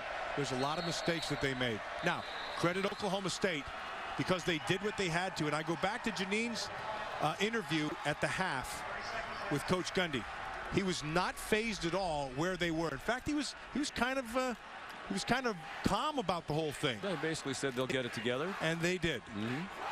That's an impressive second half win by the Cowboys. And they deserve a lot of credit. Down 20-3 at the half. Mentioned the bizarre night they had last Saturday in Tulsa. The game ends at 3:35 in the morning. They found out after the game that their assistant coach Glenn Spencer had lost his wife at age 40. They attended her visitation Tuesday. Coach Gundy missed practice for the first time ever on Thursday to fly to the funeral in Atlanta. Traveled here, fell very good behind against a very good team. And then what a comeback. They did a fantastic job, and I can't say enough about old Bulldog corner. He just played a fantastic football game. By the way, Whedon has thrown for 438, so he breaks his own single game passing record. There's Coach Spencer now down on the sideline. The field, very good, and I'm sure there'll be a lot of emotional people around Coach Spencer and his boys in that locker room. Buried his wife yesterday. And 3 receivers will hold this game for Oklahoma State with 10 catches or more. That's the first time in school history that's happened. Anium with 10. Blackman and Cooper 11 catches each. Leading through the ball 60 times with no interceptions.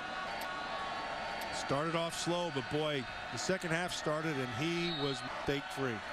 Good decisions, balls where it had to be. And Oklahoma State used the timeout with the clock at 2. And then they just have to snap the ball, take the snaps, take 2 steps, hold it up, and then take a kneel. Phil Young was emotional when we talked with him the other day. Such great empathy for Coach Spencer and his 2 teenage boys. Even Mike Sherman. He said, I don't know Coach Spencer at all. We asked Mike Sherman about it yesterday, and you could tell that Mike was very emotional about it. Just had great compassion for one of his coaching colleagues for the tremendous loss his family's dealing with.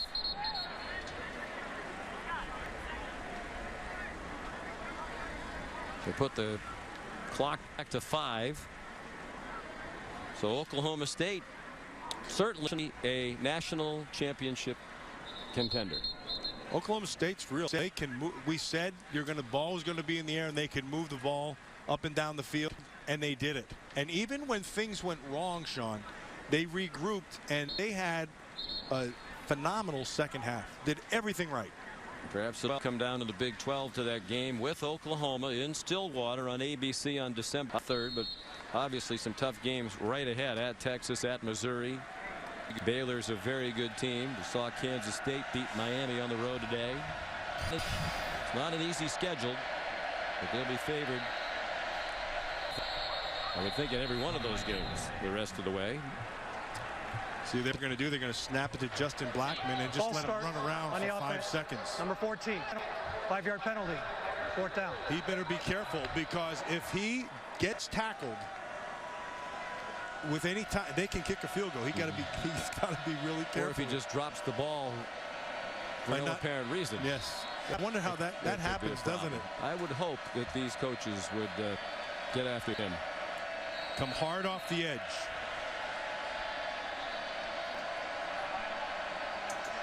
Oklahoma State's going to use another timeout. You wouldn't think it would be this hard, but as you said, they have to be careful. They don't want to punt, risk a bad snap or a block. For the win last week in the opening race of the Chase, Tony Stewart's jumped up to number 2. He is very much a contender. The points leader still Kevin Harvick. Dale Earnhardt Jr. right in the thick of it. Jimmy Johnson trying to win it again. All in action as the chase for the NASCAR Sprint Cup continues tomorrow. ESPN, the Sylvania 300 at New Hampshire from beautiful Loudon, New Hampshire. The coverage starting at 1 Eastern. NASCAR countdown presented by Napa. We're going to have our own chase right here. Let's see if they don't run out of gas. Blackman's got second. Careful. 5 seconds goes a lot slower than you think. They're going to take a safety. Take a safety. Play it on the last play of the game. End of the game. That was smart football.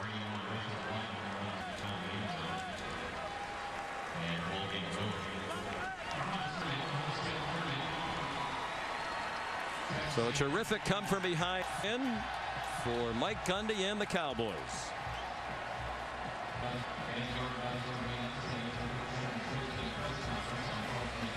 And an opening conference loss, first loss of the year overall as well for Texas A&M. Brandon Weeden, 438 yards and 2 touchdowns. And here's Janine Edwards with Mike Gundy. I know. And Coach, we're talking at halftime you had 3 points and then you just went and marched down the field. What changed in the second half? Well, there's 2 things. Our players are very mature and they have a lot of faith in each other. And we had hurt ourselves in the first half, and we knew that penalties hurt us and missed tackles. Our guys have a lot of heart. You know, they had mentioned playing for Angela Spencer, Glenn Spencer's wife, and they reminded each other of that at the half, and I think that had a lot to do with it.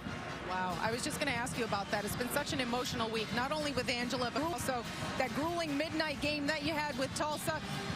How do you think, coming into this game, how did you think your players were going to respond to all of that?